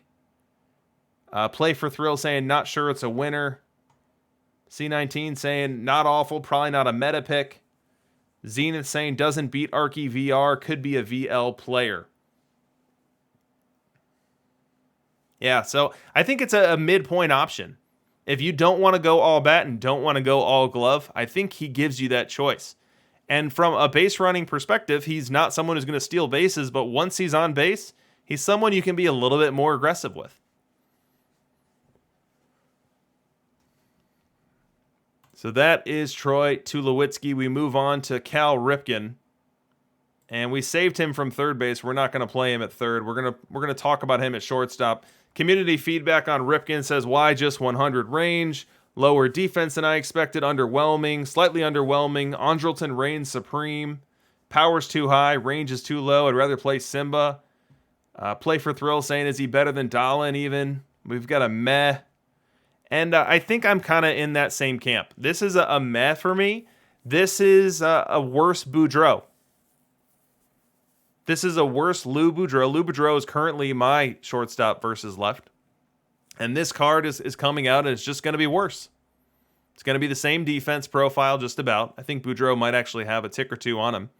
And then versus left, Boudreaux is going to be a lot better. Boudreaux is actually nasty versus left. You see that 110 contact, 107 avoid compared to what Ripken has here. And then versus right, Boudreaux is going to be better as well. Boudreaux almost a league average bat. And neither of them are base runners.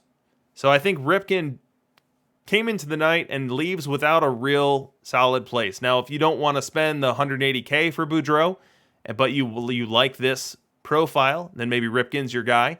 But if you had all the cards, I don't think that there's a build or there's an ideology with your shortstop versus left bat that lands you on Cal Ripken.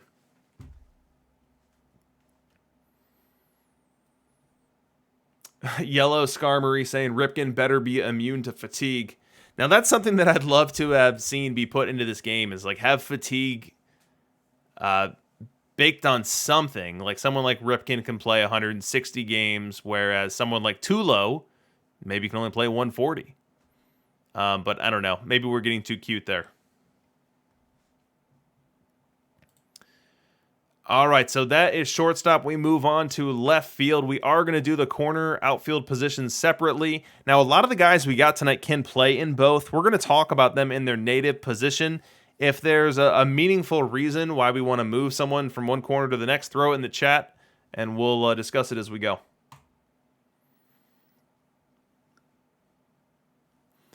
All right, so here's a left field meta. So at the top, we have Pete Rose, and Pete Rose... I really hope that my Pete Rose is getting a lot of good sims in right now, because my Pete Rose was right on the cusp of 4,000 hits before this stream, and I'm hoping that he got there, because the moment I can touch my perfect team roster, Pete Rose will no longer exist on it. Pete Rose is going to go from the number one market share in left field to something a whole lot less than that. Number two in market share in left field is Billy Hamilton, and the reason it's not higher is because people are playing him in other positions. So left field, Billy Hamilton's getting some market share. Center field, Billy Hamilton getting some market share. Right field, Billy Hamilton getting some market share as well. A lot of people playing him at DH. Billy Hamilton, a card likely to come out of tonight with a place on many perfect team rosters still. With Tycho Lure saying that my Rose currently at 39.81. He better come up with 19 hits in a quickness here. Real Teddy, yo, we'll see you later. Catch the VOD when you can. Doom OG still rocking Rose as the DH. All right, from a WAR perspective, Billy Hamilton crushing everyone. Right behind him, we have Frank Robinson card that only 3 people have. Ricky Henderson, who's a warmonger in his own right, picks up WAR in a number of different ways, stealing bases, playing defense, getting on base versus left as well. We have Hanlon, Crawford right in that 2.5 range. So left field is a very productive position for sure. A lot of competition there. The first person vying for it tonight is Jose Cruz. So Jose Cruz, the Astros card, comes stock with defense in all 3 outfield positions, specializes in left field. It's a right-handed hitter, and I think I've got a comp for us here, Paul Wainer. So Paul Wainer is the closest fit that I got to Cruz. Now Wainer does a great job of hitting right-handed pitching, but Wainer's also a much better card than this Jose Cruz card. Wainer, more contact, more avoid K, more eye, more power, more gap. So Jose Cruz I expect to come in beneath Wainer versus right at least. Now Jose Cruz has perhaps a more competitive profile versus left, but neither Wainer nor Cruz are you looking at playing versus left. So both of them are platoon outfielders. Cruz will play better defense for you. Cruz also a better base runner. Our speed is slightly higher than our stealing here. I think you'd be able to get away with some activity on the base paths there. Perhaps that got a little bit harder tonight with Pudge entering the league. But an interesting card here, one that I'm not rushing out to get. We move on to Ted Williams. Holy cow, look at this one. 200 power. I'll give a round of applause for that. 204 power. What will this do to the baseline? The baseline is looking at this and shaking in its boots as it's trying to figure out what to do with it here. Now, the closest comp I have, and I worry that it is not a very good one, is Lou Gehrig. So Lou Gehrig has a similar shape in terms of having adequate contact, adequate avoid, and a ton of power, ton of eye. But Ted Williams just blows these figures out of the water. Ted Williams with 14 more contact. Ted Williams with, what is this? 59 more power? Like, what even is that? We've got, what is it? 16 more eye? 18 more eye on Ted Williams here. So Ted Williams going to walk a ton, going to walk just an absolute ton here versus right-handed pitching. I'm really, really, really curious to see what type of stats this card spits out. I think of all the cards tonight, I said before that Collins was my favorite. This might be the one that I'm most interested in tracking the stats for. You know, if we had gotten a Bonds tonight, it might look something like this, and I'd be curious to see how that would spit out stats too. Unfortunately, we didn't get a Bonds, but we do have a Ted, and we'll need to see what he's able to do. Now, versus left, this is not a card that I'm going to feel great about playing every day. It does have a good eye there, but it's extremely Birdian in terms of power being the crazy dominant stat. We also have a strikeout problem here with the avoid K being only 76. So Ted Williams, I like him in left field, even though he's a horrible base runner. Let's see what he's able to do with the bat. Let's see what the community said. McMariner's 204 power, LOL. VR, this card is crazy. Yeah, this plays versus right all day. Dear God, right-hand pitching won't like Ted. El Goon says this card slaps. Finally got a good Ted. He needs a platoon, but it's insane. He's a DH, though, says Lifetime. Kazami Eucharin says, I love Ted Williams, 406, here we go. D. Horner MB Country Clubber says, how much power is too much power? Perhaps we can find out. Perhaps we can find out tonight. Go Bears saying he can't decide between Williams and Billy Hamilton in left field. It's going to be a roster crunch for sure, and it's going to be super interesting to see how people make some of these tough decisions.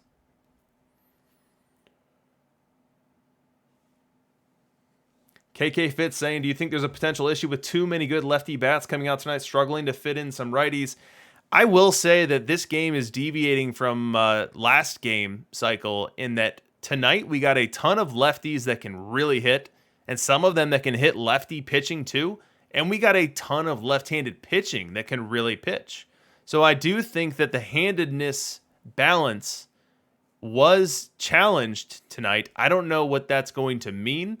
You know, now that we've got everyone out there running a Koufax and running a Randy Johnson and running a Warren Spahn, and we've got all these lefties that can still threaten lefties, like, you know, there's definitely going to be a balancing act, and we'll have to see what wins out. All right, so we move on from Ted. We go to Al Simmons. And Al Simmons, this was an easy card to dismiss. Let's see if the community did as we jumped into it. Where's my Al Simmons thread? There it is. McMarinus says, not sure on this one. C19JF says, looks like he could be a good platoon bat. VL, Zenith, better Medwick, question mark. And then 19 confirming that, saying the Medwick who can play the field. Lifetime saying platoon VL all day. Dangerous Dean saying bye-bye Medwick. Lifetime saying not sure if Henderson goes away, though, referring to Ricky Henderson. Let's actually look at Medwick. So the same comp that you guys came up with in the community feedback here is exactly where my mind went. I think Medwick is almost a perfect shape comparison for this card. And as we look at Simmons, Simmons is just better. Simmons is just better than Medwick across the board here. Much, much better defender. Medwick, somewhat of a liability out there in the field. Simmons not, with that 121 left field position rating. And then from a VL bat profile, which is exactly what we're looking at, because we only want him batting versus left-hand pitching if possible, more contact, more gap, more power, more eye, same avoid K. So we're looking at a similar line of production here, just with more walks and more over-the-fence pop. It's possible the BABIP could take a slight hit here, given that we've got as much more power that we do have here. But the 6 increase in contact is going to diffuse some of that some.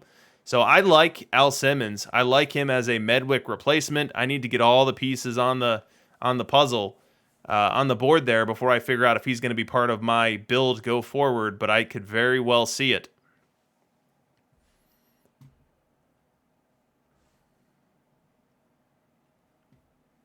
Fool's Gold saying underrated card. All right, we move on, and we've got Jackie again. Jackie now making his 4th appearance in this slide deck, and this actually might be his best chance of sticking. So Jackie Robinson for left field. We're expecting about league average production both ways. So let's say you're in a roster crunch and you don't have the luxury of being able to platoon left field. You need someone who can play every day, and Ted's not it, and Simmons ain't it. Maybe Jackie's it. Jackie can play. He's got a 113 position rating in left, got 91 outfield range. He's a good base runner. He walks a ton. He'll get on base. Maybe Jackie can fit into there. I don't know. As I try to wager where he's going to be most competitive, second base, third base, left field, I don't really know where he's going to play most as we're trying to forecast future market share charts, but it could just be left field. Now, if you're doing a righty cheese build, I think there's a very good chance that Jackie's somewhere on that team. But a very interesting card, and a card that comes across as a good base runner, capable of stealing bases, which we didn't get a ton of those tonight. Yeah, Max Fire with a good comment here. Great utility person, if nothing else. Yeah, so having Jackie on the team, we know how fatigue is cranked up in this year's game. We know that players can't dream of playing 150 games, let alone 160. And so as your second baseman's getting tired if you're playing an everyday Collins, or as your third baseman's getting tired if you're playing an everyday Brett, and same thing for left field, same thing for first base. Jackie can be a coverall, a great utility player. Next, we move on to center field, and center field got a big shakeup tonight, almost a complete overhaul. Now let's look at what our current market share data look like. We had Joe DiMaggio trending down like a roller coaster here, going from 46 to 28 over the past 5 weeks. We had Billy Hamilton jumping up. Hamilton goes from 5 to 23 in 2 weeks' time. Now the 5 is artificially deflated because he was released in the latter part of that week. So Billy Hamilton came up and stole a lot of jobs right away. Some of those plate appearances coming from Joe DiMaggio, some of those plate appearances coming from Oscar Charleston, who took a nosedive as well last week. We have Paul Hines, who is a rare tournament special edition card, still in lower supply than demand, I'd say. And Paul Hines, as a card, survived the evening fairly well, I'd say. There's still going to be Paul Hines sticking around. People will still be playing Paul Hines. I think that my appetite for him as a difference-making card is probably less tonight than it was last night, but still an interesting card. So let's dig into the new cards that we got. So first we got Gary Maddox, which is interesting because of the defense. So he equals Paul Hines' 107 range. Now where he doesn't equal Paul Hines is in the base running. Paul Hines is a high-volume base stealer. Maddox is a good base runner, but the 86 speed, 83 stealing tells me that especially in a league where we have better catchers now throwing out base runners, not going to be someone you're going to want to be tuning up to be too active on the base paths. And then the bat's just not there. The bat is just not there on this one. The 96 contact, 86 avoid. When you compare that to all the other cards we're looking at tonight, this card just ain't it. A low eye card that's going to strike out a bunch and not really going to do a lot with his contact. A fun card, maybe one of the best LE cards that we've gotten, but not a card that I'm going to place in the inner circle of cards you want for Perfect League.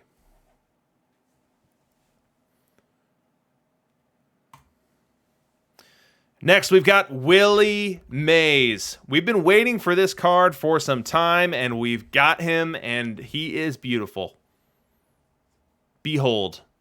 So Willie Mays last year was a center fielder, and Ken Griffey was the opposite side of that platoon for many teams, and that's kind of what I was expecting to get tonight, which could very well have been the way that things would have gone if not for a couple other cards that got dropped.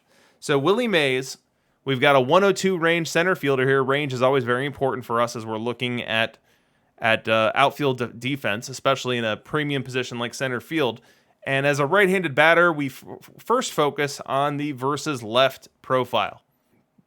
And I don't have a good comp for Willie Mays. We don't have a card in the game right now that really comps that well to this. The best that I could do was Joe DiMaggio from a high contact, high avoid, super high power perspective. Now, Willie Mays, we're going to have to account for the fact that Willie Mays is going to walk a ton more than Joe DiMaggio. He's going to strike out a ton more than Joe DiMaggio. So both of those things need to be taken into account. Willie Mays will go over the fence more frequently, but Willie Mays is also likely to have a lesser BABIP. So kind of hard to squint here and guesstimate where Willie Mays will land here. Willie Mays is someone who I'm really going to want to focus on versus left plate appearances. I don't love that versus right profile. Feels very birdian and not enough to counteract what it's going to be facing and what it's going to be playing in terms of other cards. Now, the base running on this Mays is better than we were expecting. 73 seed, 82 stealing, 73 base running. That's not bad at all. Not bad at all. So that's Willie Mays. Let's go see what the community said about it. C19JF, that plays. Griffey topped already, says Mick Mariners. Zenith says, thank God I can dump Joe. Country Clubber says, I'm a little underwhelmed compared to the other options. Zenith says, I'd still play Griff for range plus hand advantage VR.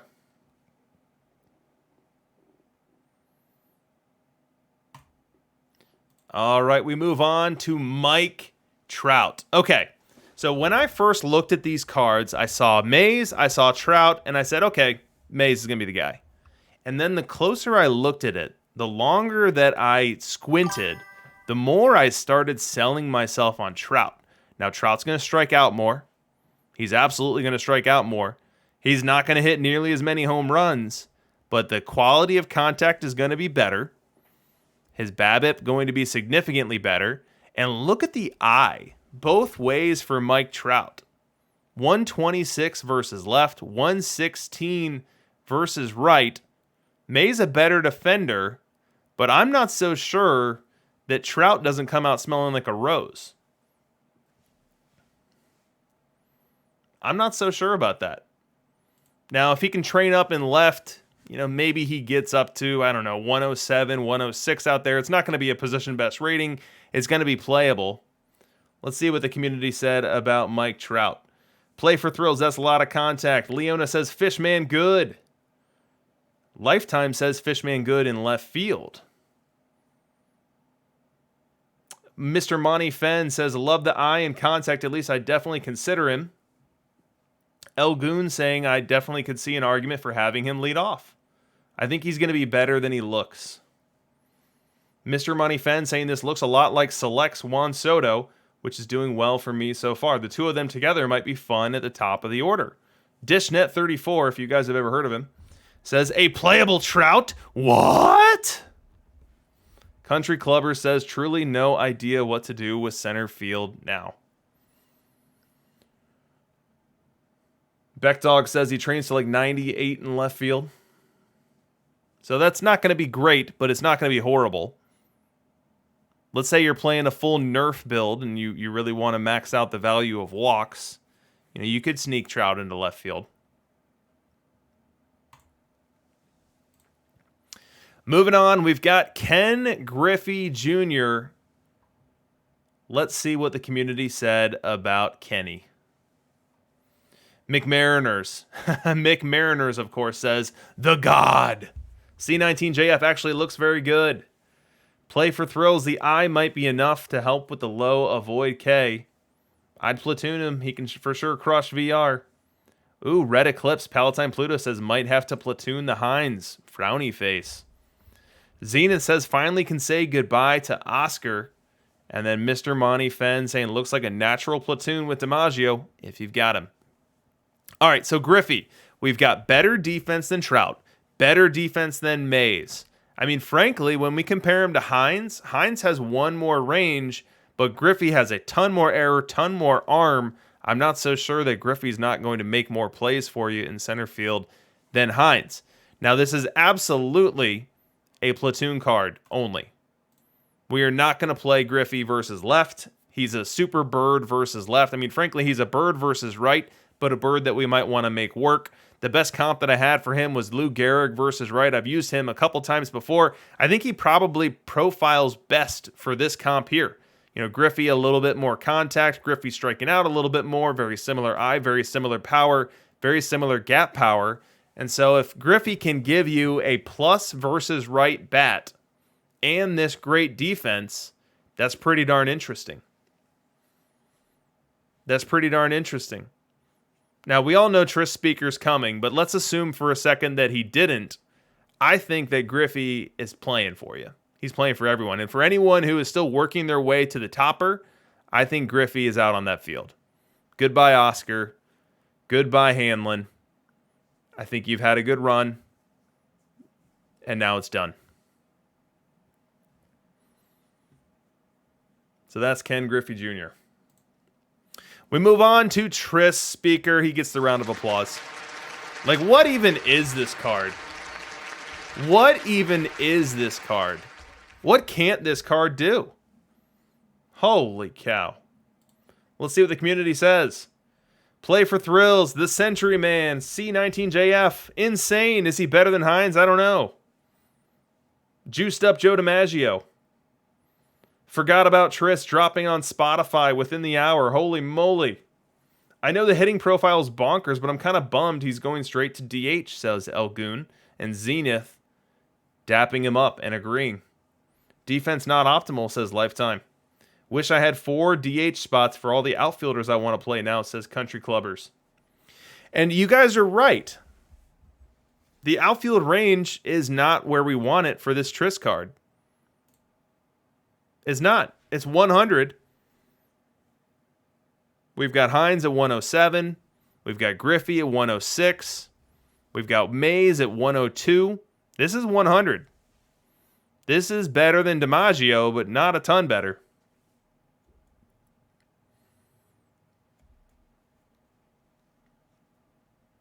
Now, let's worry about outfield range in a second. Let's first talk about hitting. So again, I've comped to Roger Connors versus right. And as we compare this card versus Roger Connors versus right, we've got Speaker with a little bit more contact. We've got almost identical power, almost identical gap. Speaker with a little bit more eye, and then Speaker with a ton more avoid K. So this card's going to hit a ton versus right. It's going to hit a ton versus left. The versus left profile is almost as beautiful as the versus right. So it really feels like an everyday player, just a matter of where. Your options being DH and center field. Now, the base running we haven't even talked about yet, but a high volume base stealer with efficiency. So Tris Speaker, obviously it's the ultimate topper. So once you get him, you're going to play him. And it's just a matter of figuring out what spot in your lineup you want to have him. How defensive do you want your deployment to be?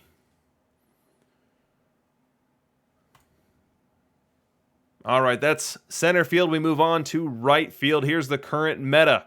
So currently we have Ichiro Suzuki grabbing a ton of right field plate appearances. He's at 31%, up from 4% the week that he dropped. Now he's taking those plate appearances from Sam Crawford.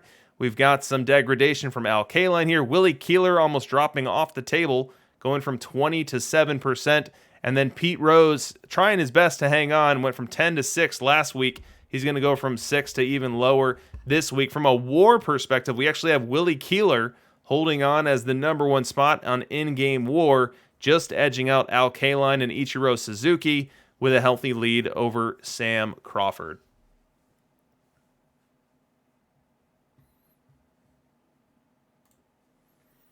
So let's talk.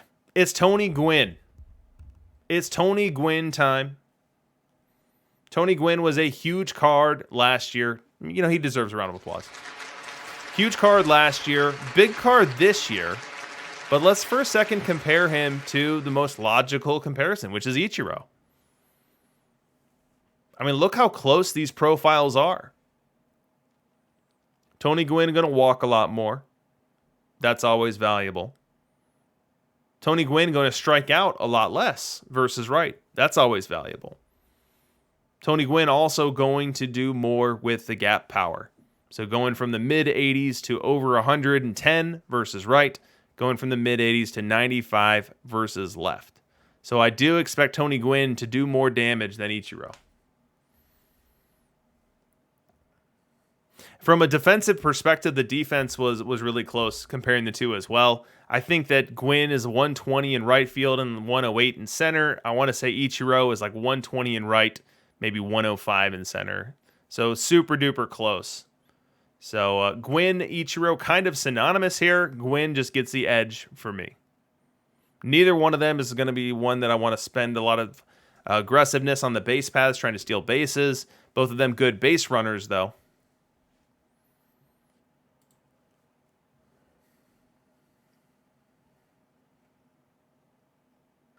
Let's see what the fans said about Gwynn. McMariner says, Ichiro, but better. C19JF, easily one of the best cards in the game, in my opinion. Pete Rose hitting, but if he could field and run. Play for Thrill says, Tony Lexus upgrade Gwynn.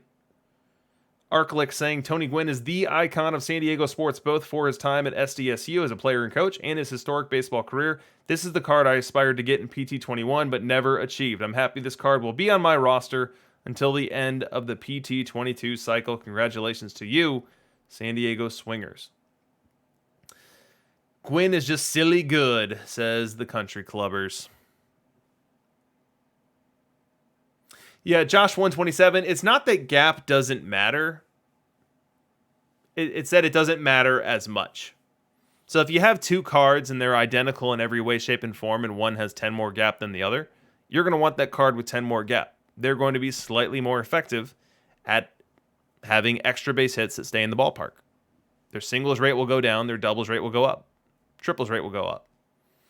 So it's not that gap is bad. It's just that if you had a card that was gap heavy and like that's what made that card special, that's not going to be good because you need the core values of the card to get you enough hits, to get you enough opportunities for that gap to come into play.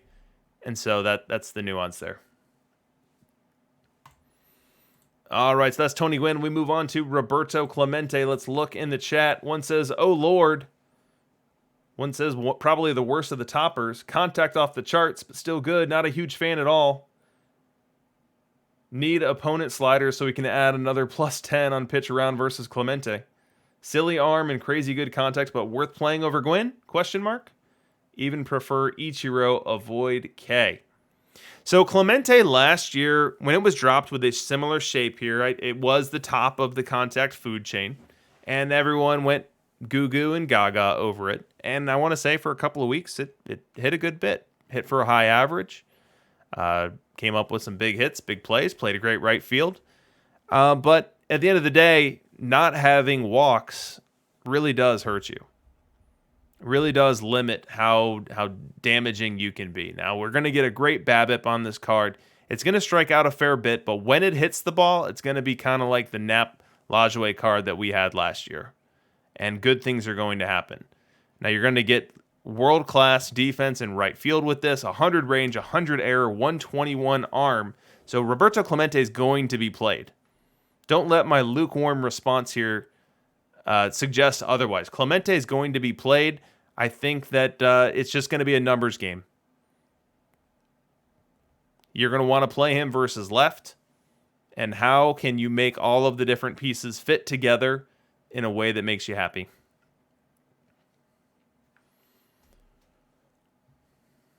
Josh suggesting maybe you platoon Gwynn and Clemente. Certainly possible. Kidney saying he's never platooning Gwynn.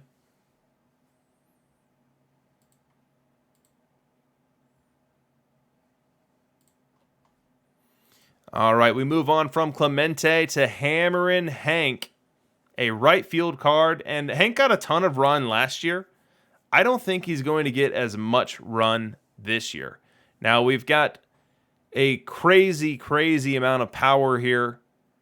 We've got 176 versus left, and versus left is what we're going to focus on. This is a platoon-only card. Decent base runner, decent defender, not great, especially compared to the other right fielders that we have out there right now, especially Clemente. What this card is going to give you that Clemente won't is the base on balls. But what I worry happens is that the BABIP on this card's not going to be pretty. So even though Hank's not going to strike out a ton, if he's not hitting it over the fence, which he will do regularly, if he's not doing that, though, you're going to get a lot of offers.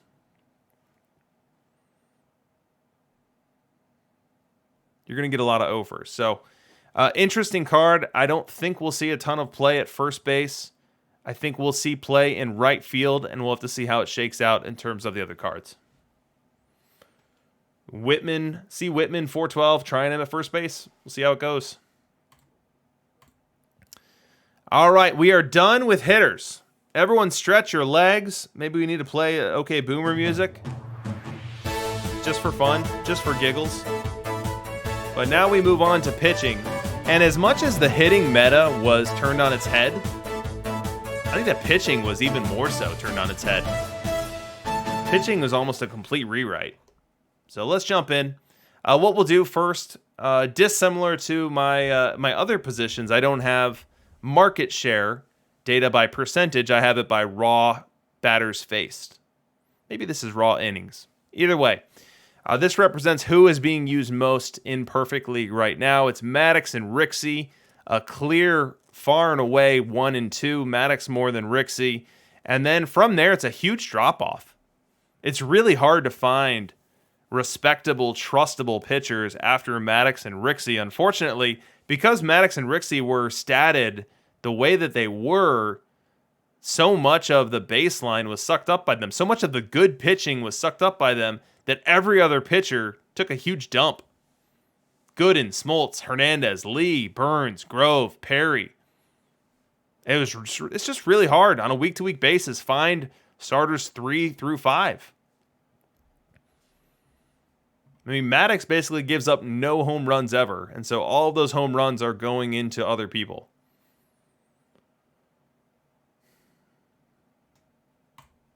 All right, so our first card that we'll look at tonight is Ben Sheets, and what I have is a little sneak, I'll say it a little asset for us tonight, is I have observed Perfect League ERA for all of the pitchers from the prior screen. So we've got Maddox on down through Gooden here. They're sorted by ERA. This shows you just how dominant Maddox and Rixey have been. We see Hudson and Brown and Webb near them in ERA, but they're doing so with much easier assignments and short relief, whereas Maddox and Rixey are doing this at the top of rotations. So let's start with Ben Sheets. So what did the community say about this? We've got a Gross. We've got a Ben Sits. Here's my favorite. Here's a comment of the night. We'll drum roll it. From LFC YNWA, sad franchise when Ben Sheets is your hero. What do you think about that, Walnut? What do you think about that, Walnut, Mr. Brewers fan? We've got other people making a play on words here. Ben Sheets, but saying something other than Sheets. One person says, don't love it, but points for creativity. Not one of the best starting pitchers. He'll be cheap at least, says one. And, I don't want to pile on here, but this is a card that would have been a whole lot more interesting a couple of months ago. You know, a high 80s, low 90s movement card with great control. I mean, at the end of Build a Legend, we were getting some of those. End of Franchise Heroes 2, we were getting some of those. So Sheets isn't a bad card, it's just in the wrong era. Sheets could have gotten some good play if it was dropped earlier. So let's skip out on Sheets. Let's move on to Hal Newhouser. And Hal Newhouser, similar to last year, is a crazy stuff pitcher that is a bit of an adventure from a control perspective. And this year, even a bit of an adventure from a movement perspective. Versus right here, we've got what I'll call the double vulnerability. So with pitchers, oftentimes, or typically, you've got one area that you need to worry about. Either it's a pitcher who struggles to throw strikes, like Brandon Webb, or it's a pitcher that struggles with the long ball, or a pitcher that gives up too much contact, like Tim Hudson. Well, Newhouser has two bugaboos. He struggles with movement with that 87 versus right. He struggles with control with 83 versus right. And because of that, I'm not excited about this card. Now, someone's going to throw this card in the bullpen. They'll get the effective stuff boost. They'll strike out 10K per 9, and they'll have a great time doing it and probably have some seasons with Newhouser that look favorable, that look great. but it's not my stylistic fit. I don't like guys who I have to worry about both the walks and the long ball. Let's see what the community said about Newhouser. All right, bad. Not a fan. High stuff rarely seems to play. Maybe kidneys will put him on the sheet and I'll be proven wrong, but I don't like it. That control is really bad for this late in the year. Maybe could be lefty specialist. I don't even care if it ends up bad. It looks so fun. I just imagine him in silver or lower league. He'd break some all-time strikeout records. Dishnet says Newhouser, not a bad option for the Tigers. Pretty solid. Signs it as a Tigers fan.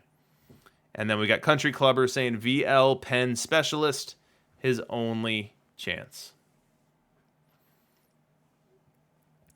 So that is Hal Newhouser. And we move on to Tom Seaver. All right, now we start to get into the nitty-gritty here, where we're pretty much only working with cards that are 90 and above at every rating. And it's just a matter of looking closely at where those ratings align and what we can expect from them. So Tom Seaver, ground ball pitcher, decent hold runner here. Now versus left, which is what's going to be most relevant when he is facing, or when he's starting, and frankly, based on the cards we got tonight, maybe even in relief now, that's where we're a little vulnerable on the movement. Only 90 movement there. It's a 5 gap. It might sound like a little, but 5 is a lot. And so Tom Seaver, while if it was the only card dropped tonight, would likely immediately jump into many rotations, in the context of everything that we got tonight, likely is a bullpen arm and one that is rotated in and out.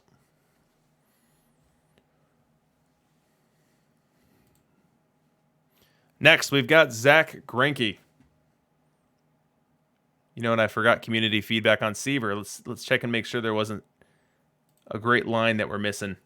McMariner says good, not top 5 though. Probably won't be top 5 by end of the night.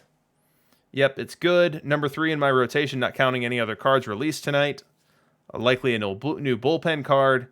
I guess number 4, assuming Halladay, as Zenith was updating his thoughts as cards were released. Better movement than I thought he would have, says Beckdog. Could be decent in the pen. Country Clubber saying pen only, can't start him. All right, next we've got Zach Greinke. And now Greinke becomes the exception to the rule I just created a moment ago, in that he is not over 90 in all of the relevant areas. He's only 89 in the movement, which is going to unfortunately put him in that same light as Seaver, and just actually slightly worse. You know, as we go back and forth here, Seaver with more stuff, 95 control there, so Seaver with slightly worse control. So kind of a different flavor of the same outcome there. Someone that I wouldn't want starting, would be comfortable rotating in and out of the pen there.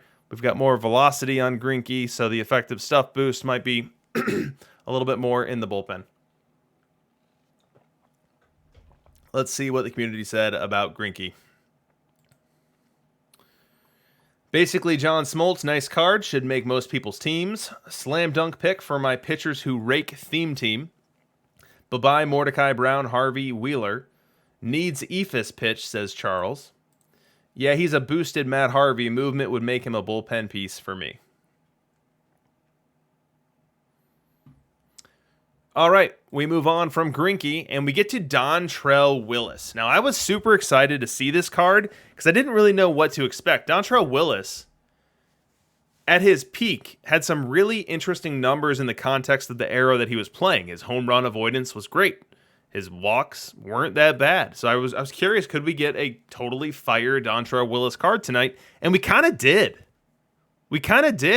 He's 95 movement both ways. And we know that movement is super important this year.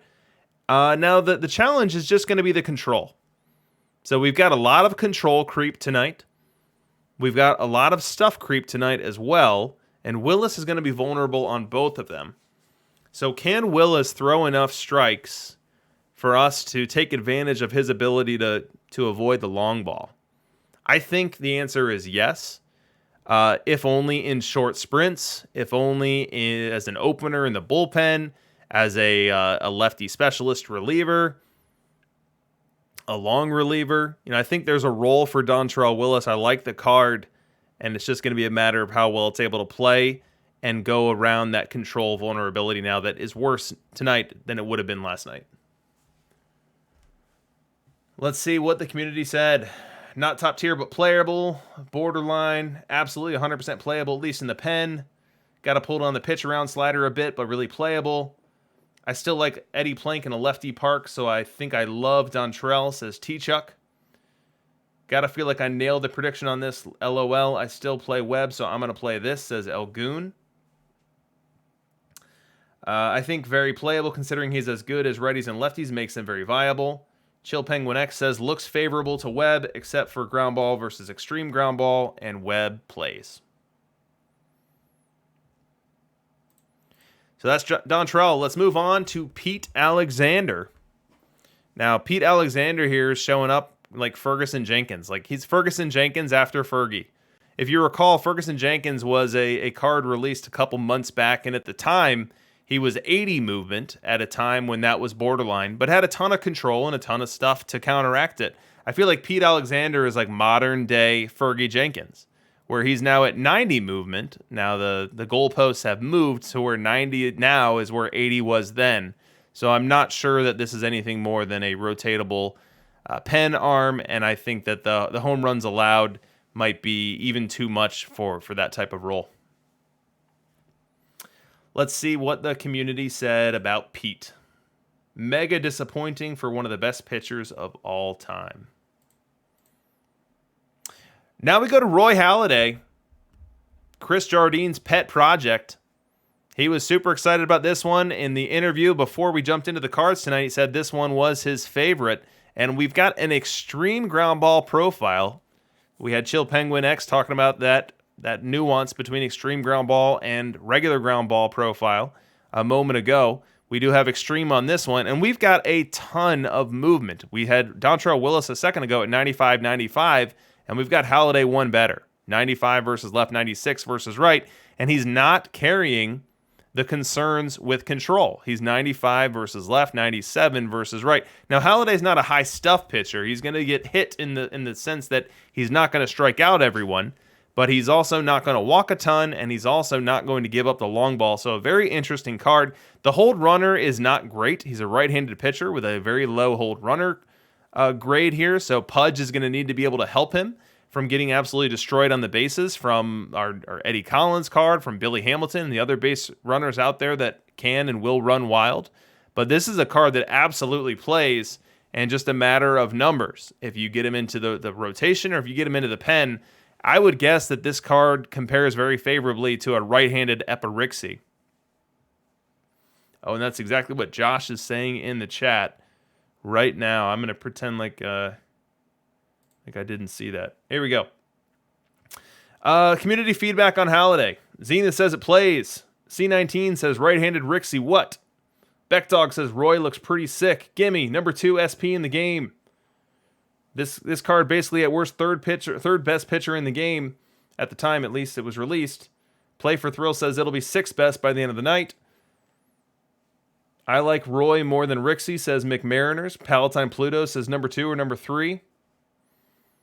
Chill Penguin X saying my third favorite starter after Maddox and Epa. Extreme ground ball for the win. Country Clubber saying great right-hand pitcher card. Stands above Gooden, Seaver, Smoltz, and Dixie. I'm guessing that's Rixie. Yeah, so pretty much everyone's calling him righty Epa. All right, we move on. We've got Ed Walsh. Now, Ed Walsh had a killer PT20 card, from what I hear, and he had a really disappointing PT21 card, but now that the meta has shifted back towards movement, I think Walsh is ready to be good again. Now, Walsh has good movement both ways, a little bit more vulnerable versus left. It's 93 versus 95.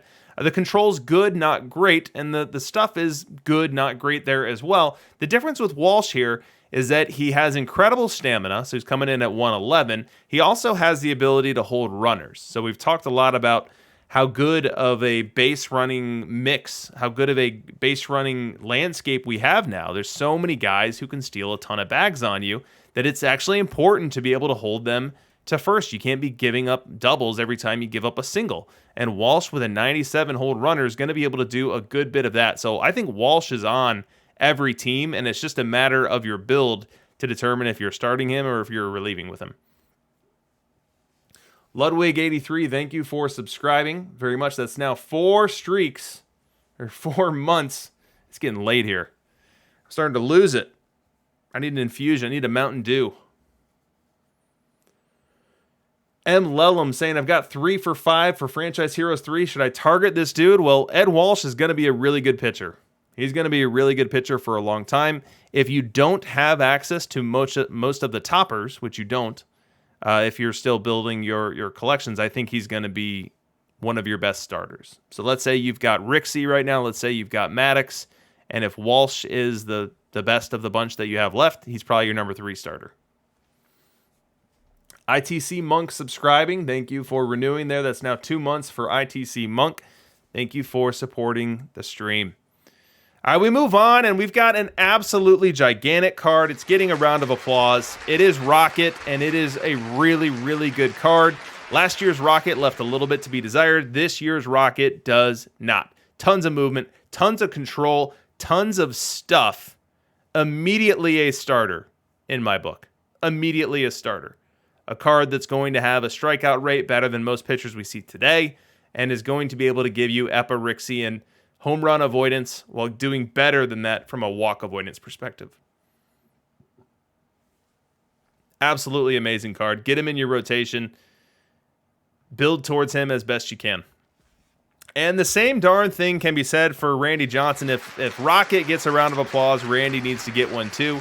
It's kind of the same card, but flipped around. You know, Rocket's got a lot less stuff.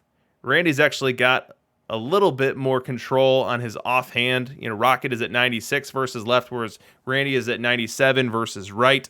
Now, given all the great left-handed hitters that we got in the game now, between Ichiro and Gwynn and Collins, you know, I think Randy Johnson's probably going to play a little bit better because he's going to be able to counteract those new bats better than Roger Clemens will. So I think Randy Johnson might play better, even though they're very similar cards. Now, Randy Johnson's stuff is just silly. 185 versus left, 167 versus right. This is absolutely a starter for you. 99 to 101 on the velocity. Hold runners is not bad here. Stamina is not great. So this is not someone you're going to want to push to 110 pitches per start. So just keep an eye on that. But Randy Johnson, definitely a good pitcher for you. Warren Spahn. Warren Spahn, the next one. And what Warren Spahn lacks in stuff as we compare him to Randy, he makes up for it in movement. Now, Spahn is not going to have the same control as Randy, which is a little surprising when you think about their cards, their respective cards last year. But Spahn absolutely in that conversation as a starter and someone who can battle a lot of those nasty, nasty left-handed bats that we got this evening. 102 stamina on Spahn here. An edge for him over Randy Johnson. Ludwig asking if holding off on the NL and AL starters to flip other toppers is worth it, or am I risking too much? I don't know. You know, I used to think of myself as a market savant, as someone who could give you good advice in that realm, but I don't think I'm that guy anymore. So I think, ask around, see if you can find someone to give you some good advice in that realm. I think there's always risk involved with whichever route you take, and when you're going on, flipping other toppers. It could work out in your favor, could work out against you. So I don't feel comfortable pushing you in one direction or the other, but I'm sure that there's a lot of people on the Discord who'd be able to offer an opinion more qualified than mine. Holy moly! Round of applause for Agreabrock. I'm sure I mispronounced it. Agreabrock. 10 gifted subscriptions to the community tonight. So Mr. Audit, Landmark, MKE, Colin Volk, Tommy Hoogie, Alf13 Brown, Dave H 2018, CLG, Big Red Fury, Yukarin Kazami, Soy Fiesta, all getting subscriptions to the channel. Make sure you guys all say thank you to Agreabrock for his extreme generosity. I thank you very, very much for supporting the stream and frankly for being up as late as you are now. It's 11:20 here locally. I know many of you are on the East Coast, so we're well after midnight, and yet we've still got a huge group of people going through these cards with me. Very much appreciated. Up next, is this the last card? It is. So up next, last and certainly not least, is Sandy Koufax, the left arm of God. And oh baby, Just look at this card. Just look at it for a minute. Crazy movement, crazy control, really good stuff. Now, it is less stamina than both Spawn and Randy Johnson. A little bit better hold runner here. It is an extreme ground ball card, so that's going to get Chill Penguin X excited. That's for sure. But an absolute beefy topper here for Sandy Koufax. Definitely someone who's going to slide into rotations everywhere he can. And frankly, once someone has all the cards, once someone completes all the missions, it is becoming a very, very crowded room in those rotations and in those bullpens. There's going to be some really good cards hanging out on the reserves. Some really good cards that have logged some really tough innings and been really integral pieces of teams for the past 10 weeks, no longer able to cut it or becoming a rotational arm. And by rotational, I mean going up and down from the reserves to the majors over and over. And that's just because we got an abundance of such great pitching tonight.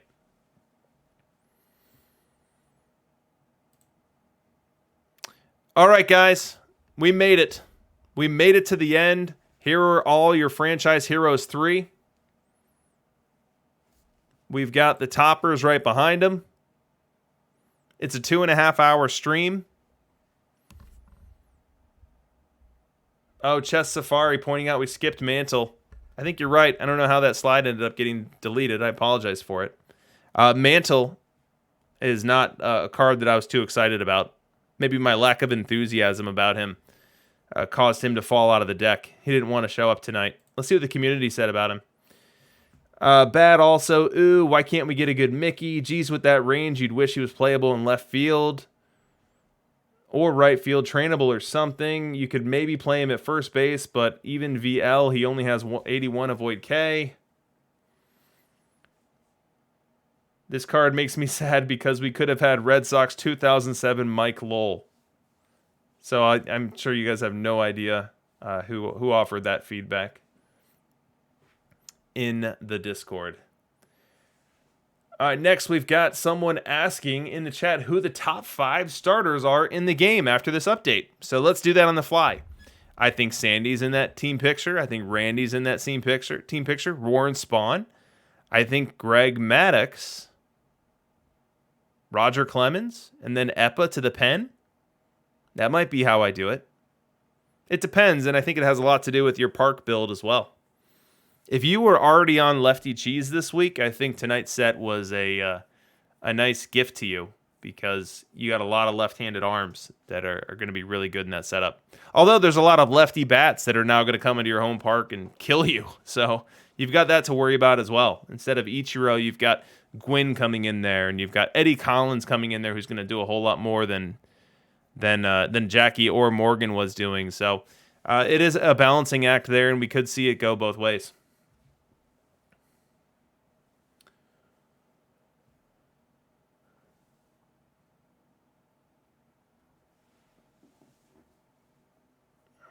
All right. Well, that is it. Let me play a little music for us on the way out here. There we go. So it took us 2 hours and 25 minutes, but we got through it all. Hopefully you guys enjoyed the surprise interview with Chris. Frankly, in terms of why I did that, I knew this was his Super Bowl. I knew that this was as big as this content set was going to be, or as big as this game cycle was going to be from a content perspective. And I really just wanted to catch him fresh, to see what was on his mind, see how he thought it went.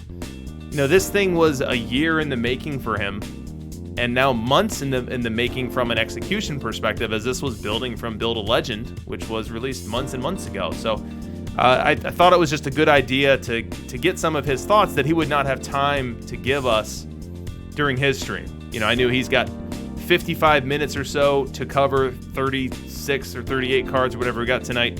And some of that stuff was never going to make it through the airwaves. And if you don't think about it and stop for a second and talk about it, then it probably never makes the airwaves at all.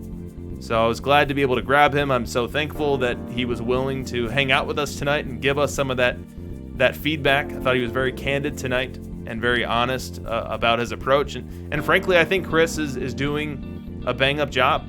this year as compared to last year. Not that last year was bad at all, but that this year feels so much more intentional, feels so much more organized, it feels so much more connected, and with a logical progression. Tonight's set was an absolute banger. So, I just can't say enough.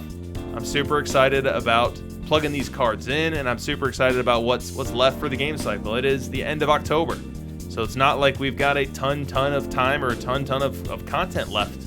But what's left, I feel really good about what's to come. All right, what do we have going on in the chat right now? We got some love in there. People saying good job. Thank you guys for joining. It's been a long time since I've done this one, so I'm glad that it was like riding a bike. Hero Driver loved Chris's input. He was happy he was brought in. That's excellent. EBC and NYC, same stuff. Oh man, Buckcheek's pointing out I forgot to claim my drops. I could have had 5 packs. Good luck to everyone, says Chess, one of the all-time great guys. See you on the field. Hero Driver saying we get content until January. I think that's correct. So I was looking at last year's cycle to mark some milestones. I denoted that the last Perfect League trophy was handed out the first week in March. I don't know when the last content set was. January sounds right. Sounds right. DePun Master says too bad about Barry Bonds. Yeah, I agree. Last year Barry Bonds was in the game, and the card was playable, but wasn't great. It was kind of fringe playable. If you're doing like a power build, or if you're just trying to get hot, it wasn't an impactful card, and I have every belief that Chris, in his heart of hearts, was going to rectify that this year, and he was going to give us a killer Bonds card, a card with an unbelievable eye. 140, 150 eye, I don't know what the top end of the rating spectrum is. I have every belief it was going to be that and some stupid power rating, and it's a shame that we can't have it, but life moves on. Life moves on, and we'll have fun without it. Extreme UW, thanks for throwing some love into the chat. Derp4 says thanks for the pivot tables lesson. Yeah, no problem. That video seems to have gotten a lot of mileage, and I'm certainly glad for it. Hero Driver says I don't need no stinking packs. Josh, hoping I get promoted back to Perfect League. Yeah, me too. The first step is going to have to be making the playoffs, and DLL is proving to be a challenge to do that. I'm sure waiting 2.5 hours to get the good cards in my lineup is not helping my cause, but that's okay.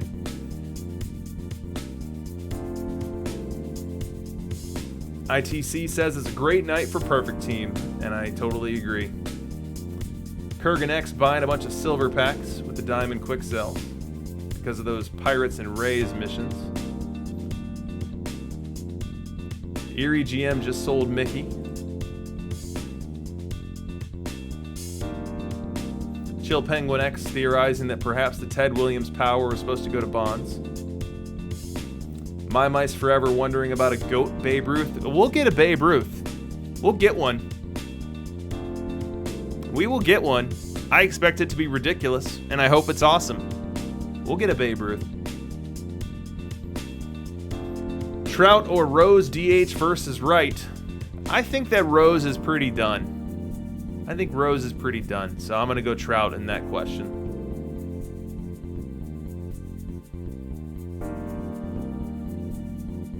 Eddie, 4 for 4 in his first game for MK Sen. Against me? Hey, you're not allowed to play the new cards. I'm not ready yet. MK Sen. Questionable. Questionable. All right, guys. I think I'm going to wrap it up. I'm going to head on into my perfect team. I'm going to load up those players. I'm going to make some tough decisions about where everyone fits on my team. I hope you guys all do the same. If you are still working to complete these missions, good luck to you. I hope your pack pulls that you're getting from your mission redemptions tonight are absolute fire and help you get closer to those ones that you're missing. But again, thanks for joining. I know we haven't done one of these in a very long time, and the fact that 206 of you are hanging around here at 12:30 Eastern time is gives me a really warm feeling. So I very much appreciate that. With that, this is DRC. and I am signing off. Everyone have a good night.